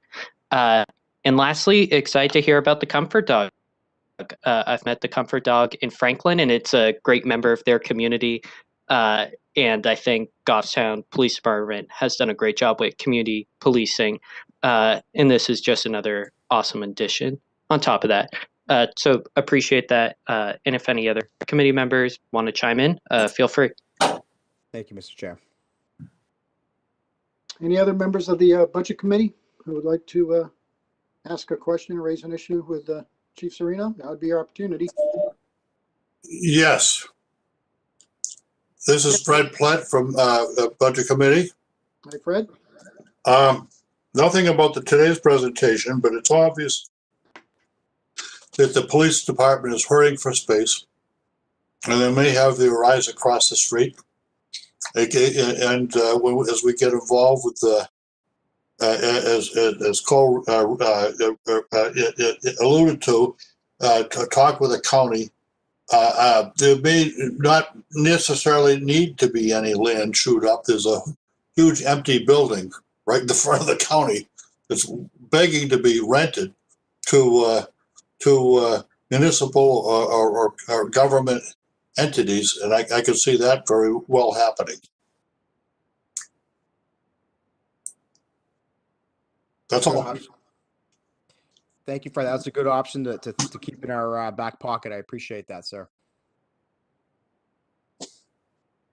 Okay, other members of the Budget Committee would like to weigh in on this? Talking about the police department budget? Hi, this is Jeff O'Brien. Chief, great job with your budget so far. Obviously, my only concern right now is that most of your budget is obviously tied up in personnel costs.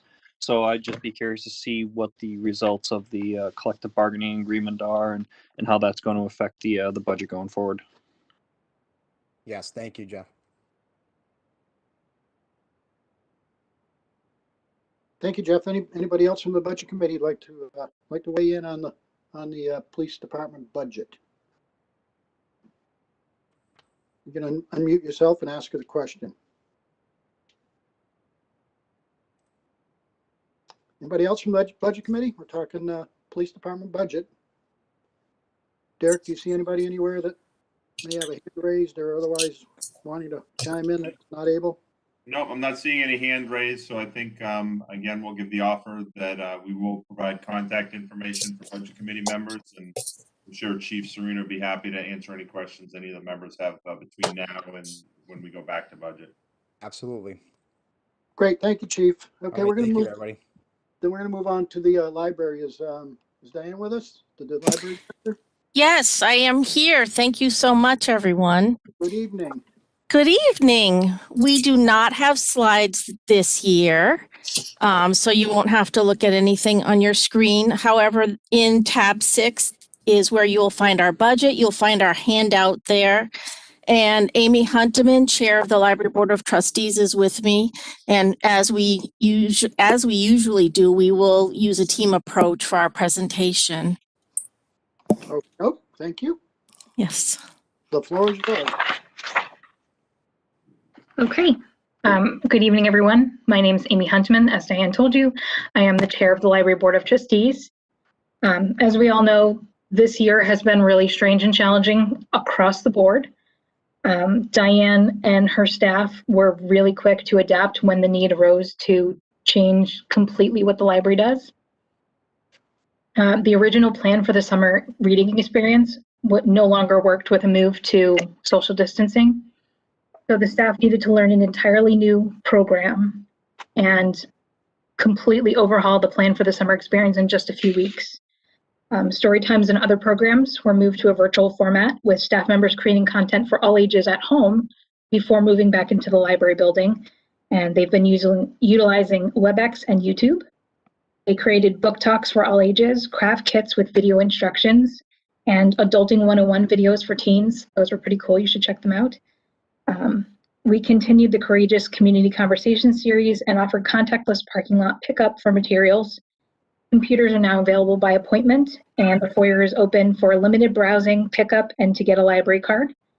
As of November 2nd, the children's room is available for families browsing by appointment.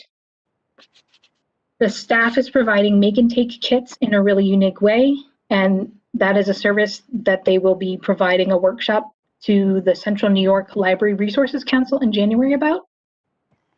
The library trustees are really proud of all the hard work of Diane and our staff, everything that they've done to completely reimagine our services, the delivery of our services, and how we connect with the community. Phase 2 of the feasibility study is well underway. The trustees have seen preliminary draft designs for Library Edition, and on Saturday, October 17th, we held our first community forum to share the designs and get feedback from the community. Another forum will be scheduled for early 2021. And draft designs are currently available on the library website. You can check it out at www.goffstownlibrary.com/building-edition. The trustees have submitted paperwork to CIP with very early cost estimates and hope to have more accurate numbers for the project in early 2021. We also have a draft warrant article. Derek has the wording for that, and I'll ask him to bring that up for us after Diane talks to you. I will tell you that the board has not yet voted on it. We'll vote on it at our next meeting, which is next week on Wednesday. I think it's next week. It's at the 18th. So the other thing I need to tell you is that before we start with Diane, on her budget notes for the library, in my packet, it's purple pages, there was an error found in the wage line after the packets went out.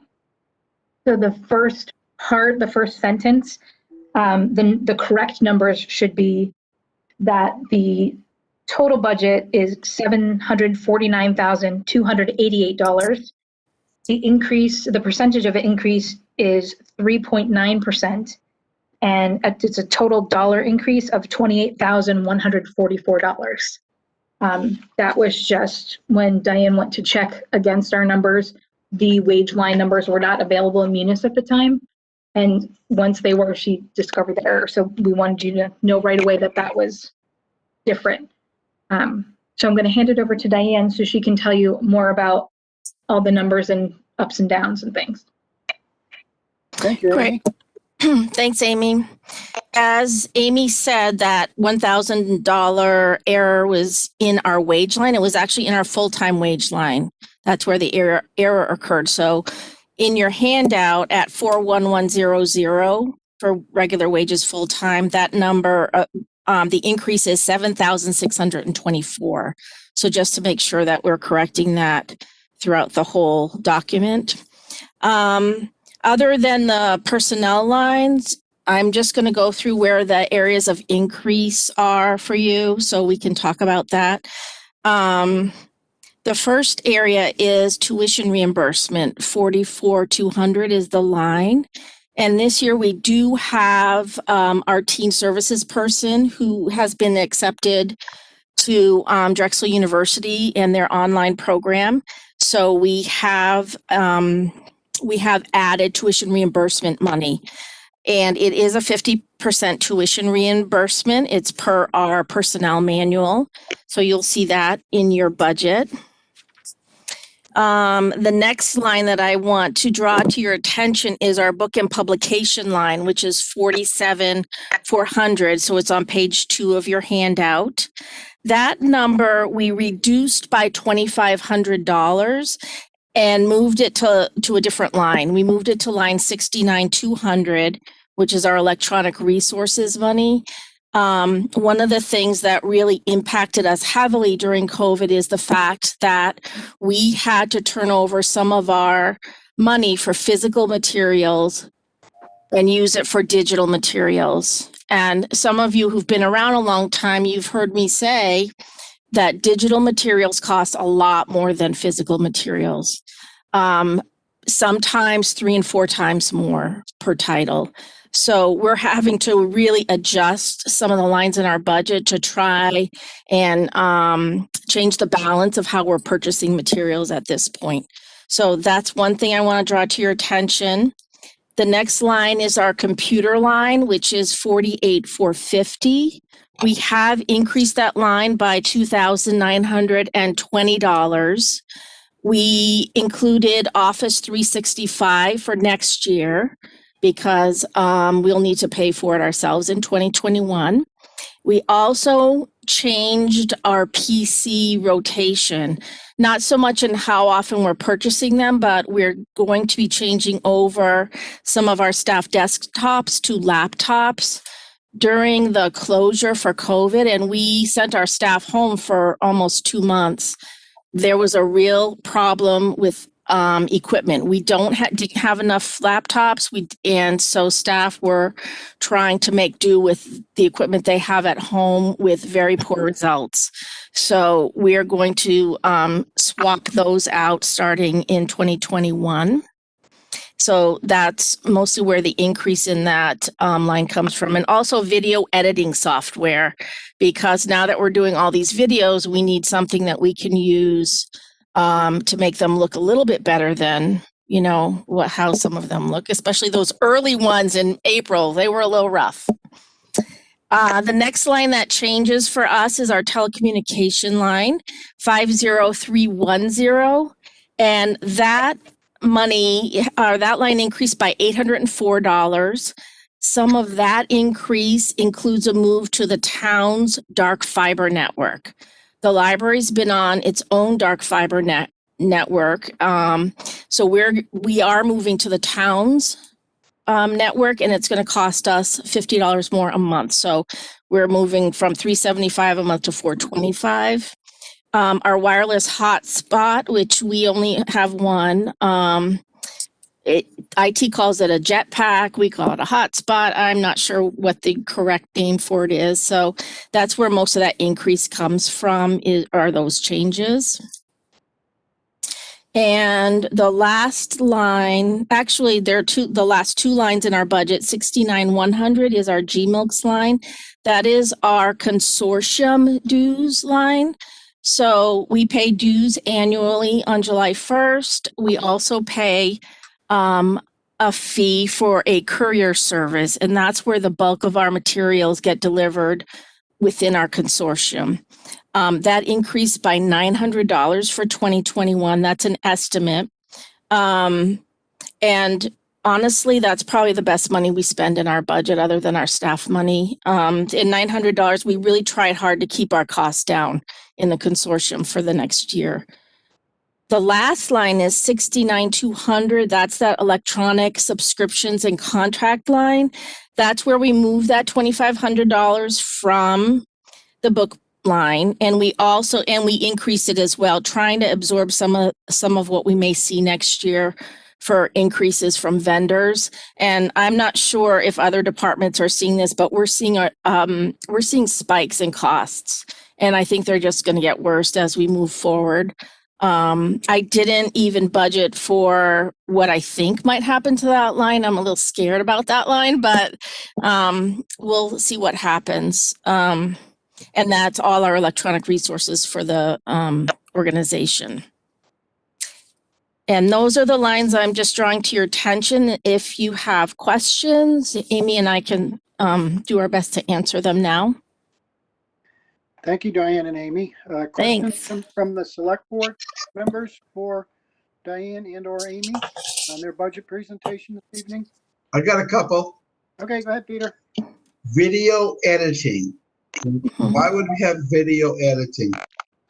Because all the videos that we're producing for the public, since we're not fully reopened, we're doing ourselves, and we need to edit them before we can push them up into YouTube. So we needed software to do that because we didn't have anything previously. So this is going to be a new program you're doing, or you're doing it now? We're doing it now. We've had to do it in order to try and keep our connection with our community. So you obviously have some software now. You just want to upgrade the software. Is that correct? Yeah, what we're using now is a under $100 package that is not really doing what we need to do. Okay, and then what is the reason for the hotspot? That's what we use with our laptop when we go off-site. So we have to use a hotspot, like when we go and card off-site. We sent it home with our children's librarian during the closure, and that's how she was able to do live story time. So we've used that quite heavily this year, more heavily than we ever have. We've had it for a number of years. Okay, so it's just a continuation. Are you expanding on it, or why are No, you saying it went we up? just got a new hotspot, and the cost went up. So I had to adjust that. All right, thank you. You're welcome. Thanks for your questions.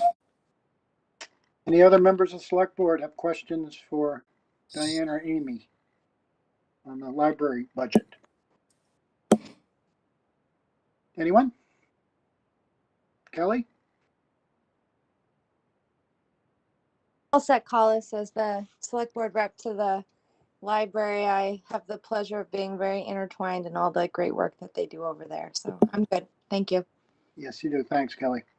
Mark, do you want to? All set. No problems. Good job. Okay, and Chet, how about you, Chet? I have no questions. Great job. Thank you. Okay, anybody from the budget committee who have questions for either Diane or Amy? Just unmute yourself and weigh in, please. Anybody from the budget committee? This is the library budget we're discussing.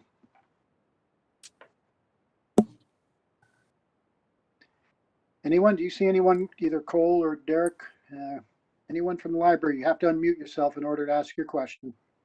No, I don't see anybody with a question for the library. I do have, Diane, do you want me to put up that language for the warrant article?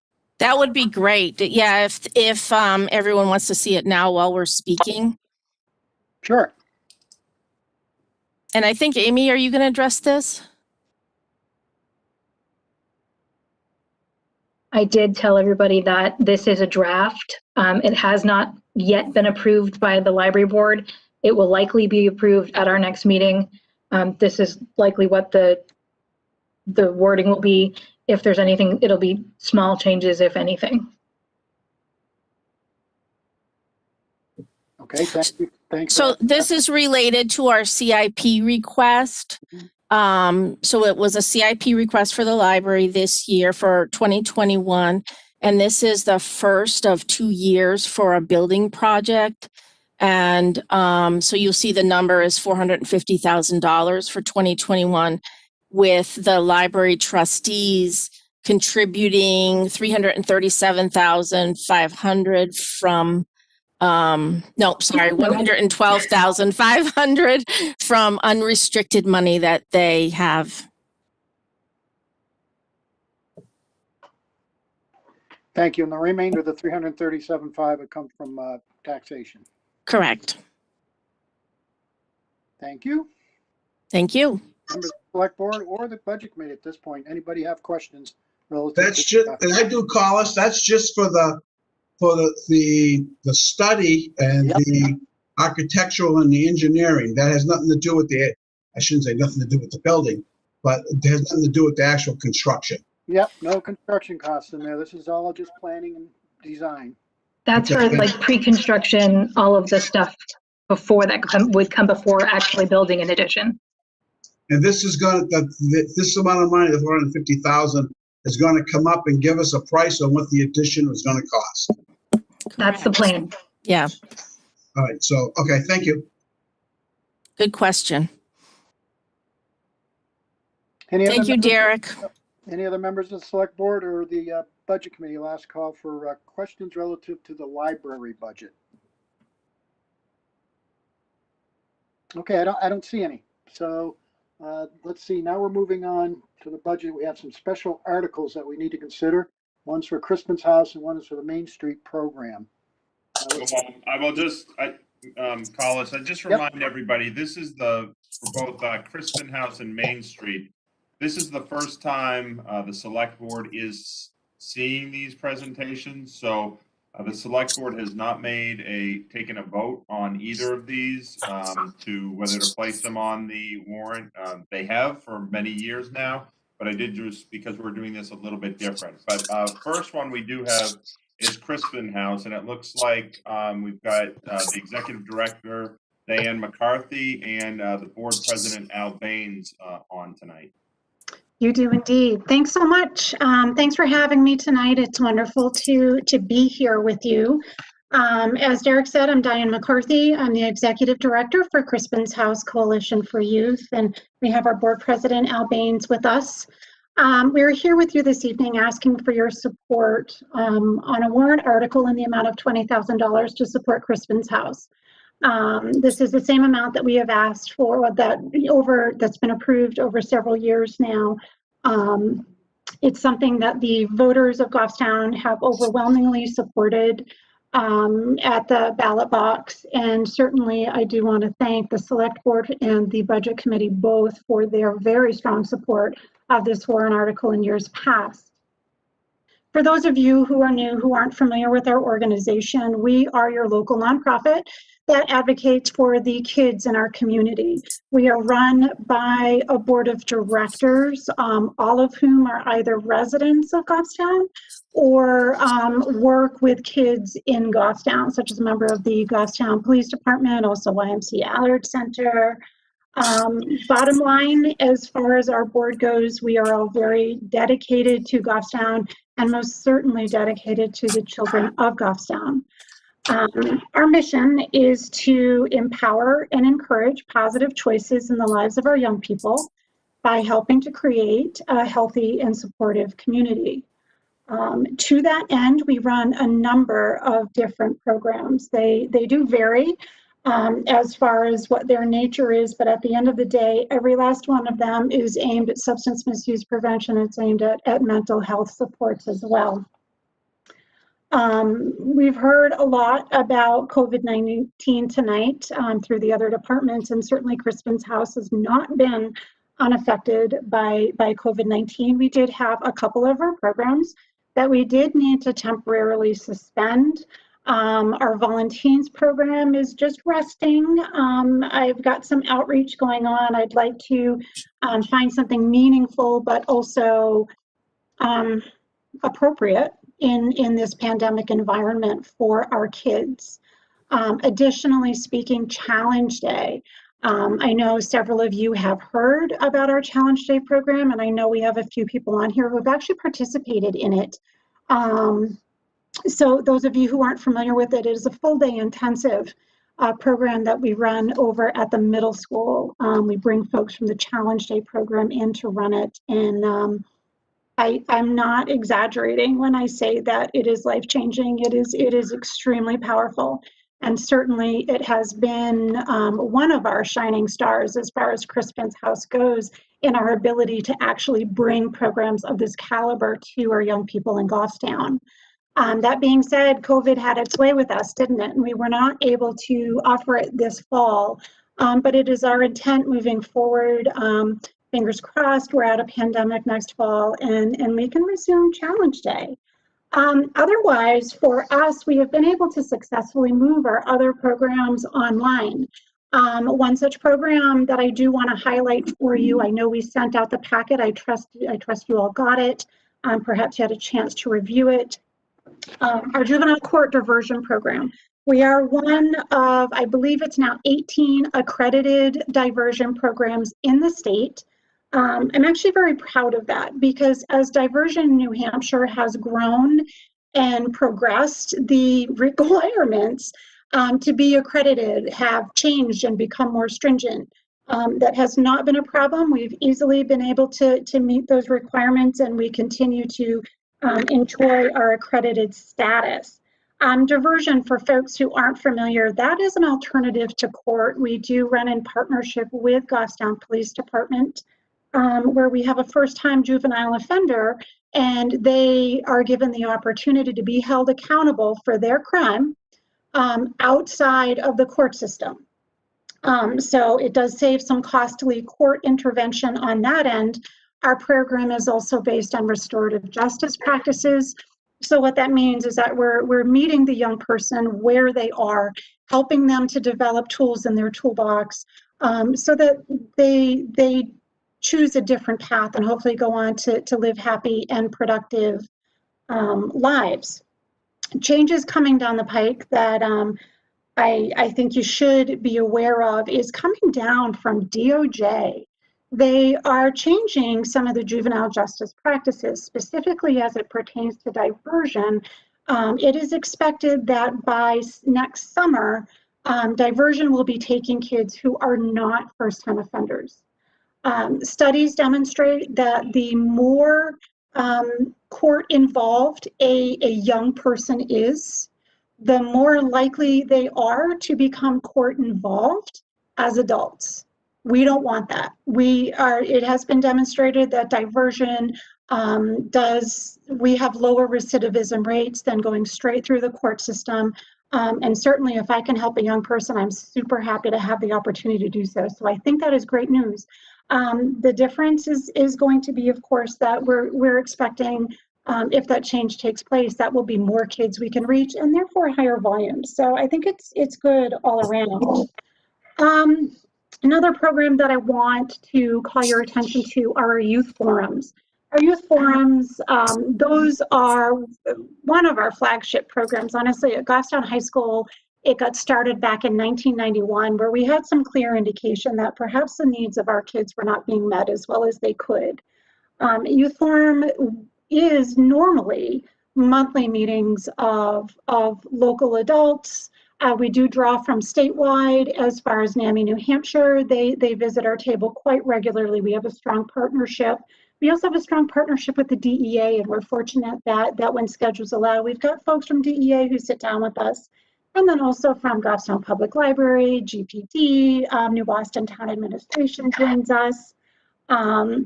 We've had several, and we also have a diverse group of students. And the conversation is ultimately, it helps us identify the needs of our kids, and more importantly, helps us respond to them, because that's what it's all about. It's great to know, but you need to respond. So that really, it's fantastic for all involved. Interestingly though, like I said, it was a monthly program, and then come March, April, when we've got COVID, we actually, I increased that. I quadrupled it. So we were meeting 4 times every week, and we're 4 times a month or on a weekly basis. And the reason for that is it helped us keep our kids close at a time when they were not able to be in school and therefore were maybe feeling isolated or potentially more at risk. Most certainly, we've talked a lot about the impacts of COVID-19, and its impact of mental health on our young people is not to be understated. We are all impacted, there's no question. It's hit our kids as well, as resilient as they are. They need those supports. So we were incredibly, I was really pleased to be able to bring that youth forum model online and be able to maintain a strong presence and connection with our kids through this pandemic. This school year, we did back that up a little bit, where they're in hybrid model. We meet every other week for the foreseeable future. I have no intention drawing that back monthly until we're out of this incredibly challenging time.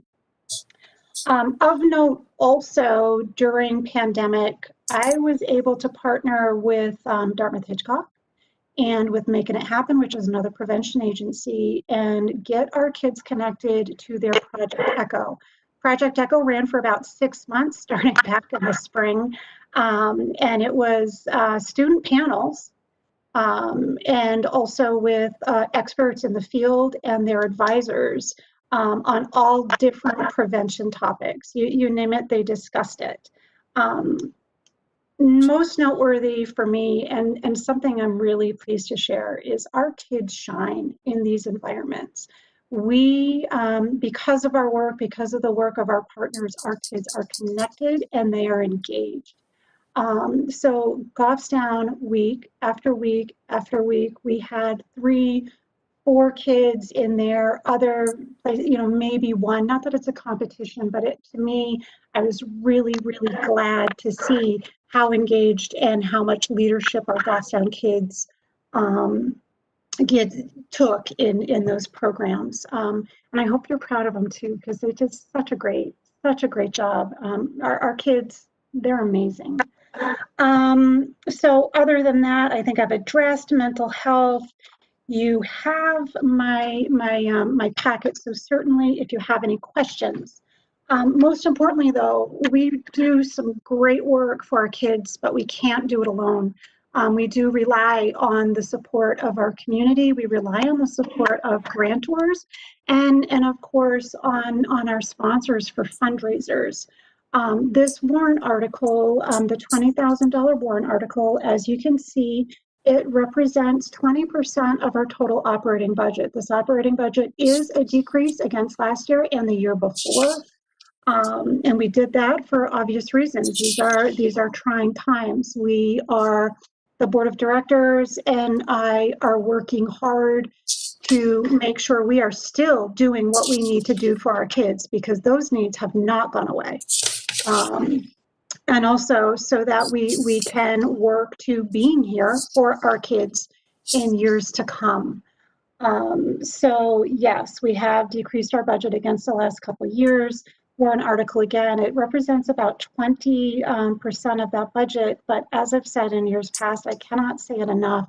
As much as it's a smaller percentage of our budget, its weight, its ability to help us get grants and garner support from outside the community with different partners and different funders it's huge. It has been a game changer for us from the moment that this warrant article, from the moment of its inception.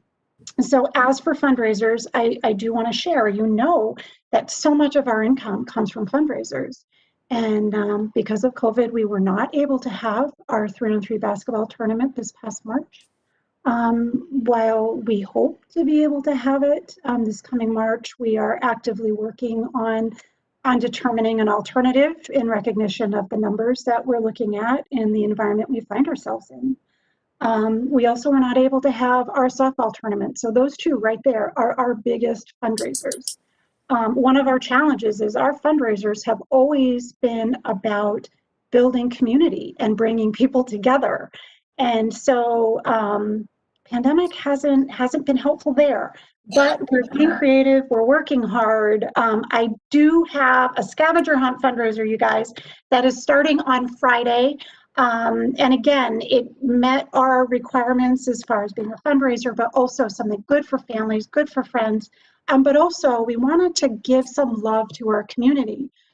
So we have stops in our fundraiser in the scavenger hunt. That's Goffstown Public Library, that are different businesses in town, just trying to get the love out there and get people engaged. So I'm really hoping that we get a lot of participation on this scavenger hunt. It's going to be a lot of fun. But that being said, I think that wraps it up for me. Once again, I thank you all for your history of strong support for our organization, and certainly the taxpayers as well. And I certainly do hope that you are able to support this warrant article again this year. Thank you. Well, thank you for your presentation, Diane. It was most helpful and informative. Are there questions from the select board members? Mr. Chair, I have one. Yes, is that Chet? It is, thank you. Diane, Al, the DOJ changes, which I certainly agree with. I'm just wondering, out of curiosity, do you anticipate a lot of additional cost based on that for you, or do you think that it's basically neutral? No, I do. Thanks for the question. I do anticipate additional costs, but we are also anticipating additional funding from the federal level and from the state level. Now, we all know that that can vary. I had just gotten a state grant that I won one week and then got an email, oh, we changed our mind. And that happened to a bunch of diversion programs that wasn't about us. But we do, yes, to answer your question very directly, we do expect an increase in cost depending on the increase in demand, but we are also looking that we should be able to pick up some additional grant funding for that. That question though reminds me, I have to toot New Hampshire's horn as it pertains to diversion quite quickly. In that our members of the New Hampshire Juvenile Court Diversion Network, of which we are part, have been going down to Washington, D.C. To meet with DOJ regarding these changes. What we have learned through these meetings is we knew that the New Hampshire group was strong, and we had it going on in a lot of different ways, but it turns out that our model that we're using here in New Hampshire is the model that is going to be adopted nationwide.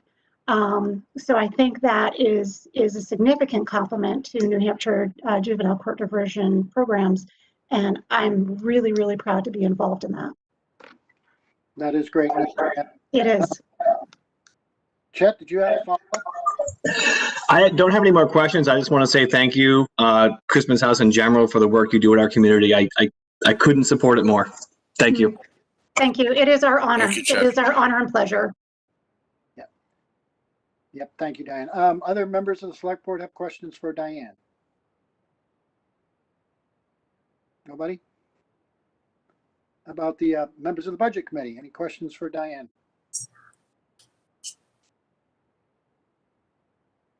I can't see any. Last call. You have to unmute yourself if you want to pose a question for Diane, either from the select board or the budget committee. Anybody? It's a last opportunity. Okay, thank you for your presentation, Diane. We appreciate it. Thank you so much for having me. Have a good evening. You too. Okay, the last thing I have on here is the Main Street program. Yes, yep, fellas, tonight we have the board president, Ellen Vermakowitz from Main Street, and also the new executive director, Dr. Tracy Hutton. Good evening, folks. Hi there. The floor is yours. Can we go forward? Yep, go ahead, Ellen. The floor is yours. We submitted to the board a cover letter and some financial statements for Main Street. Last year, I told the select board that Main Street was looking at restructuring itself and rededicating itself to the local businesses. As you can tell from the cover letter, that's exactly what we have done this year and accomplished. I won't go down the exact list, but you can see the variety of things we have done. Just as a note, our Facebook page reaches about 6,000 people here in Goffstown. Let's see.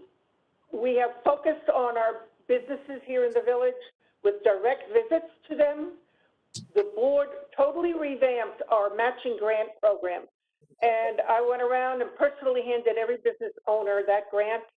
To date, we have given out about $7,000 to local businesses to help them offset the cost of their facade or signs that they've done this year in the year of COVID. As of COVID, in this year, we have done no fundraising at all this year. The group activities that we're all used to, we have not been able to do, and it's difficult for us. We fortunately, over the last couple of years, have cash on hand, and we have been drawing down on that, and will continue to do so until such time as we can, hopefully in 2021, start up our annual event for the public and the village.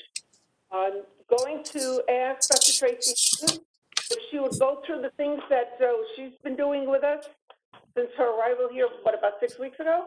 Yes, about 6 weeks ago. This is a very busy lady, let me tell you. And she's brought some innovative ideas to us. So I'd like to have her tell you about some of them. Thank you, Tracy. So it's nice to talk to you all, most of you for the first time. Like Ellen said, my name's Dr. Tracy Hutton. I'm not really formal, so feel free to drop the doctor part. Since I started here, I've really continued what the board had started in terms of professionalizing the office, making sure the finances and their house is in order. So I've been finishing that project up, and I've started some new things for Halloween. A pumpkin hunt that included Main Street money, which are little gift certificates that the businesses can bring back to us after they take them in, so that we reimburse their costs, so that they're not out any money by taking part in this program. So we got a lot of Facebook posts of parents with their children, holding up their Main Street money and their pumpkins, so it seemed to have gotten a warm reception. I'm also going to do some live sale or live advertising around Shop Small Saturday and Cyber Monday with the businesses. They're going to offer varying things from selling gift certificates to offering coupons. So I'm going to be doing that live probably once before Thanksgiving and then once again on Cyber Monday. We also have a gift basket that we've prepared with things we've purchased from local businesses or that they've donated, and we'll be raffling that off probably on Cyber Monday, and we'll be rolling out that program a little more tomorrow on Facebook. So we're trying to do some new things to get people down to the village safely. The Friday night Under the Lights will be televised. We're going to encourage people. We're going to be sending out postcards and messages to stay home and watch it on GTV so that they can be comfy and cozy with a cup of hot chocolate, watching the trees get lit. The lights in the tree are already up due to some generous donations from the community and our other community partners. And I think that's, in a nutshell, what I've done in the last. Oh, and the wreath. With their approval. Derek informed me today that we have approval to put up Christmas wreaths downtown on the light poles, so we're going to be doing that probably in the next week or so, and they'll stay on till right after New Year's just to add a little bit of festive touch to the downtown and, go along with what the businesses do for their decorations. I think it'll really give that homey community feel to the downtown. So I've done a bit in the last 5 weeks, but I'll try to answer any questions you have that are specific about the budget that you received. Again, it's only been 5 weeks, so don't try to ask me too much history. Ellen can provide most of those answers. This is my 1-year anniversary. So. We have provided for you a preliminary budget for 2021. It is based on 2019, actually, since we were not able to do all of our activities this year. And we adjusted it based on things we know are different, such as our rent, as we move back onto Main Street, things like that. The request we're making of the select board is for a $20,000 warrant article to help us get through this coming year. And hopefully we'll be able to go back and provide continued services in support of our businesses and bring the community downtown to patronize our businesses and continue that spirit of community that we have here in Goffstown. I've also given you the profit and loss comparison to 2019, so you can see more of a typical year in terms of revenue and expenses, because 2020 was so different for all of us. I wanted you to be able to compare what we're proposing to what was more typical. Well, thank you, Ellen, and thank you, Tracy. And Tracy, welcome to Goffstown and the Main Street program. We're happy to have you. Thank you. Do we have questions from the select board members for Ellen or Tracy relative to the Goffstown Main Street program? Carlos, I got a couple. Yeah, Peter, please. They stated they gave out $7,500 in funds to the Main Street businesses. About $7,000. Okay, can I get a counting of that and who got what? Well, we could do that. Who's speaking? Peter. This is Peter. Peter? Yep. Hey, Peter, we will get that to you. Not just to me, to the board. To the whole board? Yes, we will, Yeah. we will get an accounting of that to you. Okay, and the plan for next year is that last year we weren't going to ask for more money. Now you're coming in and ask for money. Right. That's a little different than what we planned. Is it because you have a new director and they have new plans? Or is that just because you didn't have any fundraising this year? We don't know what's coming next year, and we'll be operating at a deficit and need to draw down.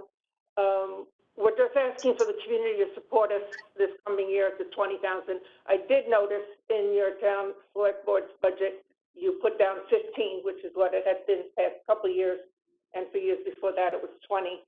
Given the COVID situation and not knowing exactly where we're going next year, the board decided to request 20,000 again. And you had, Ellen, you had over almost $100,000 at the end of last year. And you've drawn all that down? We're drawing down on that. Excuse me. This whole year, we've drawn down on that, and we will continue to do so until we can have some revenue. So is it your intention you're not going to have any fundraising next year, so you need the town to help out again?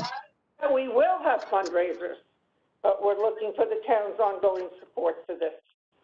Okay, what's left in that account then if you had almost 100,000? We are down, no, we had more than 100,000. I think we're down to 160, 170,000. About 170 cash on hand, and that'll go down another, maybe 20,000 by the end of the year. It's important to have a reserve times like these. We don't want to draw all of it, obviously. The $20,000 request represents about 18% of our budget. And again, we are looking at having to operate at a deficit for the next year or two. So we're going to have to continue to draw down on those emergency funds. And so we're not asking you to put us in the positive by any stretch. We have a dog in the fight too. We want to try to increase corporate funding and other things so that we're not relying on the businesses to support us. We want to support them, not them support us, which has been, I guess, a part of the history here in Goffstown. So we're trying to come up with new and innovative ways, but we don't know what it's going to bring in, and we're hoping that at 20,000 will at least help us continue to operate. Well, and what you just said concerns me only because you're giving funds.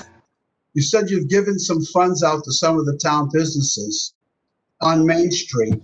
And then if the taxpayer is kicking in on that, that means the taxpayer is helping to fund businesses on Main Street.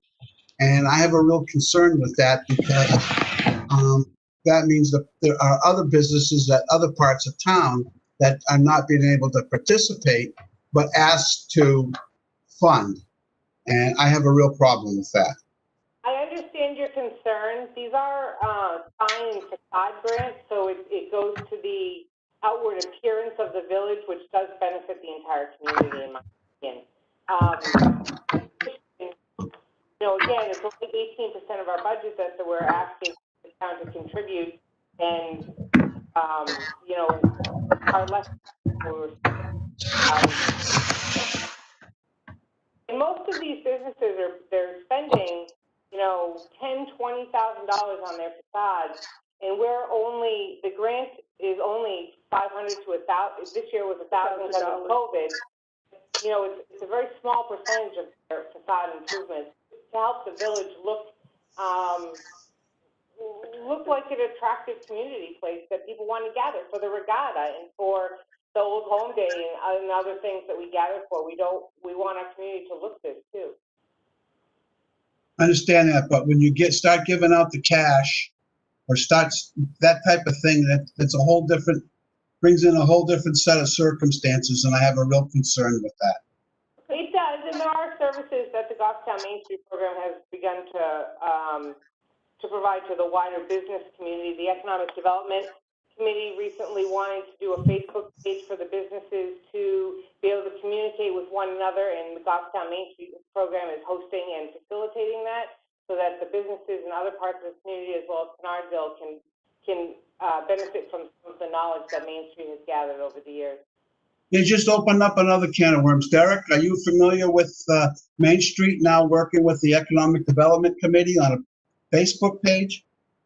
Yes, Joanne came in and spoke with me about that today. I know that Goffstown Main Street presented to the Economic Development Council last week.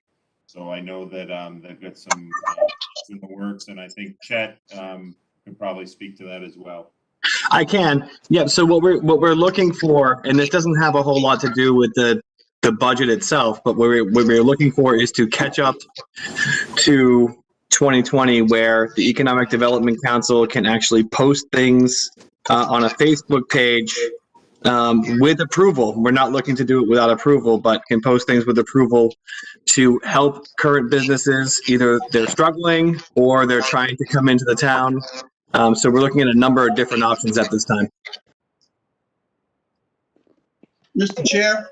Yeah, but, Jeff, no, wait a minute. Mr. Chair, I think we need a one-on-one with this committee instead of on their and what they're planning on doing. Not just about the budget, but I'm concerned about the policies that we have as far as Facebook, things like that getting out, and now getting involved with a town entity.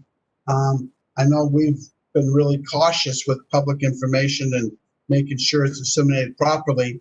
I think we need to have a one-on-one or have Derek more involved in it. Yeah, so I want to hear from other board members about the budget specifically. And Ellen and Tracy, if you could kindly funnel those financials through Derek, who will then disseminate them to the entire board, select board, that would be appreciated. Thank you. Mr. Chair, I have a question. Yes, Kelly. Can I please clarify what is the total amount that you're requesting? 20,000. 20,000. Okay. And just again to clarify, what specifically would the money be used for? It goes to general operations. Okay. It isn't earmarked for a particular purpose.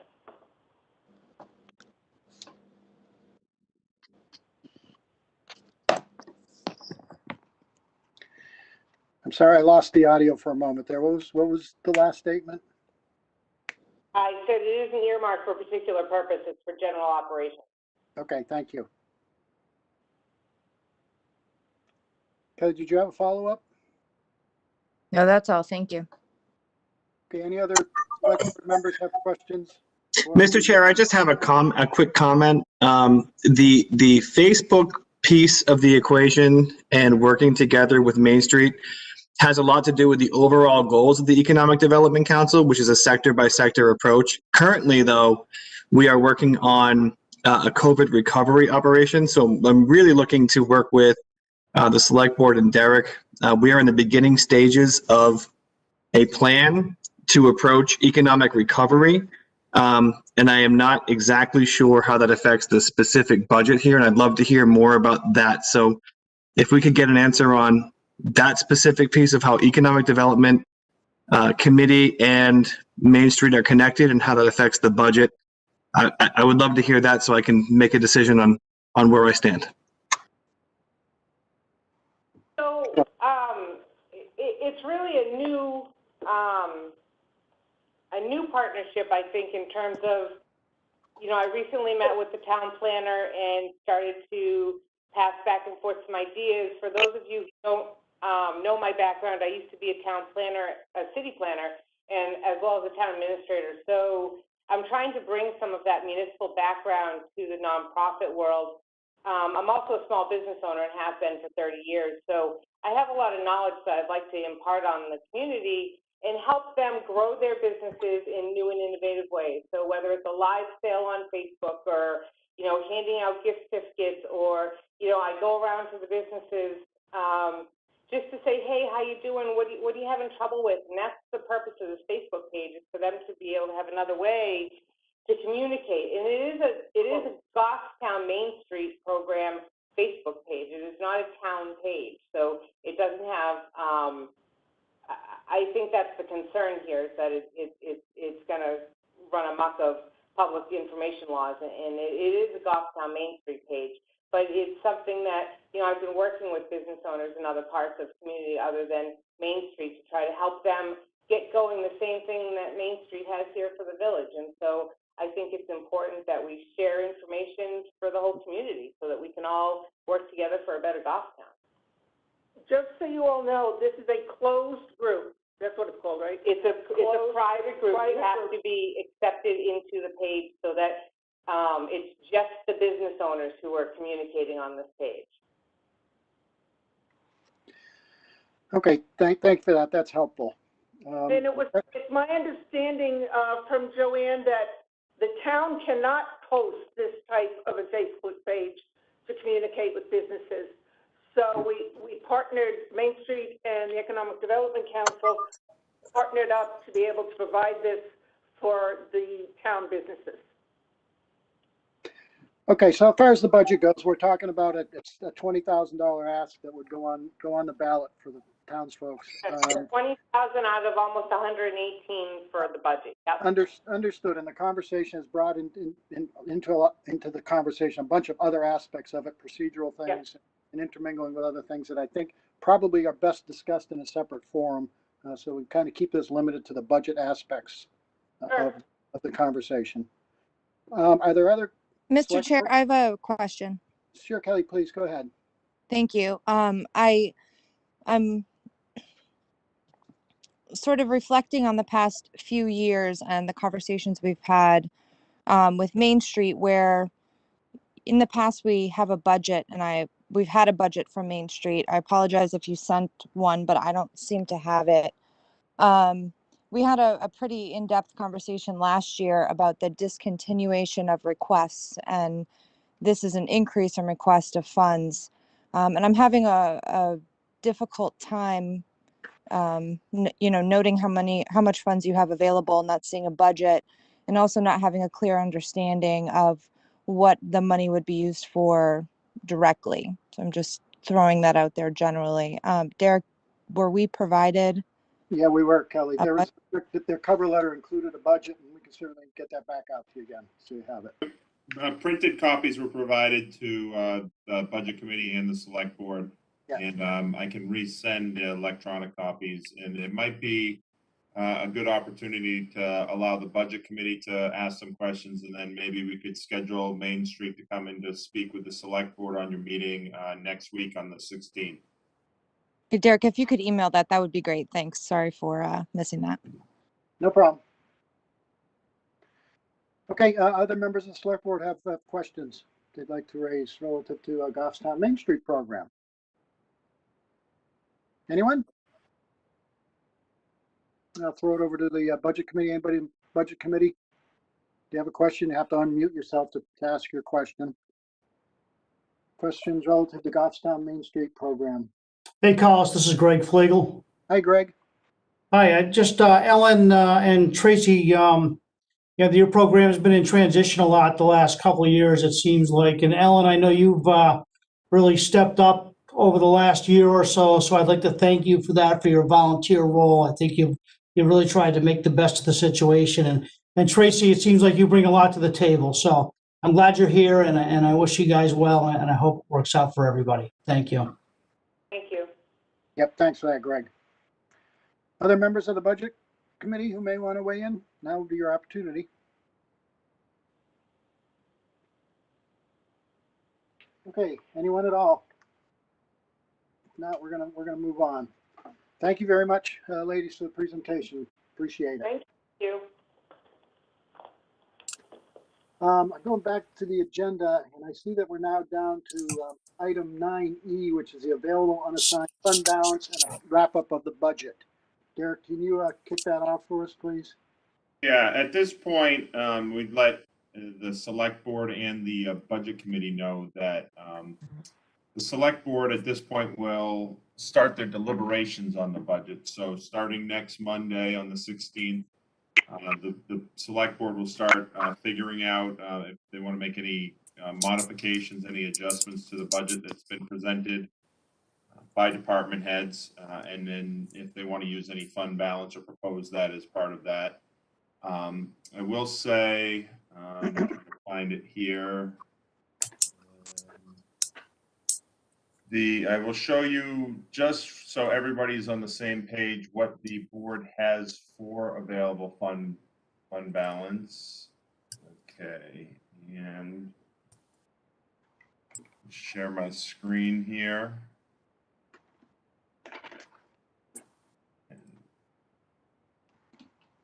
So for discussion this evening, this red line here is the fund balance at tax rate setting time. This is the amount that we see on the tax rate form. So when the tax rate was set last week, the town has just over $7 million of fund balance. Again, for those or budget committee members as well as select board members, that is not cash that we have sitting aside, because some of that is revenue that is yet to be collected that is due to the town. I know that the finance director did a presentation for the budget committee members in the past, but we're currently just under about 14%. So our fund balance is very healthy, and the 8% goal set by the select board would be closer to about $4 million. But I think that wraps up the department head budget presentations for the joint meeting. Again, it would just be left to the select board to decide on what they want to pass forward to the budget committee, and then we'll schedule those meetings moving forward. Yeah, thank you, Derek. You're right. We'll have to schedule those meetings so we can talk about this in more detail now that we've heard presentations from the various departments. What else? Is there anything that you want to share, Derek, before we wrap this up? I do have to. No, I think that's all for the joint meeting. Okay. Okay, I appreciate that. So we do have one more public comment opportunity before, because we do have to go into non-public as a select board. I wanted to thank the budget committee members for joining us this evening and sharing with your questions and comments and concerns. We really appreciate that. And I think it's been helpful. I personally will enjoy these joint meetings. I think it's good to hear comments from both sides at the same time, so we hear the same questions and the same responses to those questions. So hearing nothing further, I want to thank the budget committee members. You can sign off now. The select board needs to stay on. We still have a few items that we need to discuss. One more last public comment, and we need to go into non-public. So again, once again, thank you for budget committee members. Have a good evening. Great. Thank you, Collis. All right, thank you, guys. Bye.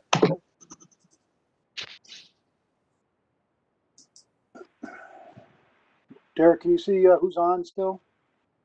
Yeah, so we still have all the select board members and department heads on. I think the only remaining item that you had on your agenda is if you wanted to do any new business or old business. You had the last public comment, and then again, one item for non-public. Yep. Well, yeah, we did bounce over the new business and old business. Is there any old or new business that any of the members of the select board want to bring up at this point? I got to look for the action matrix. Oh boy. Well, I'm thumbing for that, fumbling with papers. Any old or new business from select board members, including the action matrix and the grants? Anything at all? Okay, hearing nothing, then we'll move right along. It's the last opportunity for public comment. Is there anybody who's joining us remotely this evening who would like to make a public comment? Now would be your opportunity to do so. Derek, do you see anyone out there who might be on the phone line? No, I don't have anybody on the telephone line. Okay, one last call then for public comment. Now's your opportunity.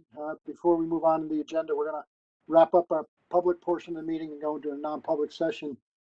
Don't see any more public comment. So we're ready to move on. Somebody would like to make a motion? Mr. Chair? Yes. Just before we do that real quickly, I just wanted to give a shout out to everybody, all of our town departments who contributed to Election Day, with how many restrictions were put and how much processing we did. It was a really great day. There was a lot of people involved, and I just wanted to thank everyone for their hard work. Yeah, I would echo that, Kelly. There was a lot of hard work put in by a lot of people. I have nothing but positive feedback on how smooth and efficient our voting process went. Kudos to everyone involved. It's a feather in Goffstown's hat. Thanks, Kelly, for bringing that up. That's great. Mr. Chairman, I'd like to make a motion. Okay, nope. Make a motion, we go into non-public under RSA 91-A:3, 2. and that is, If needed, adversely affected the reputation of any person other than the member of the public body itself. I'll second that. motion by Peter to go into non-public. Was that Chet with a second? It was. Chet with a second to go into non-public. So I'll call the roll on that. I vote yes. Kelly? Yes. Peter? Yes. Mark? Mark? Mark, vote to go into non-public, Mark? He got muted. Hold on just a second, Collis. Okay. Yep, all set. Okay, and Chet? Yes. Okay, the motion passes 5-0. That wraps up our public portion of the meeting this evening. We're going into a non-public session. Thank you for everyone who participated tonight. We appreciate it. Please stay safe, and we'll see you soon.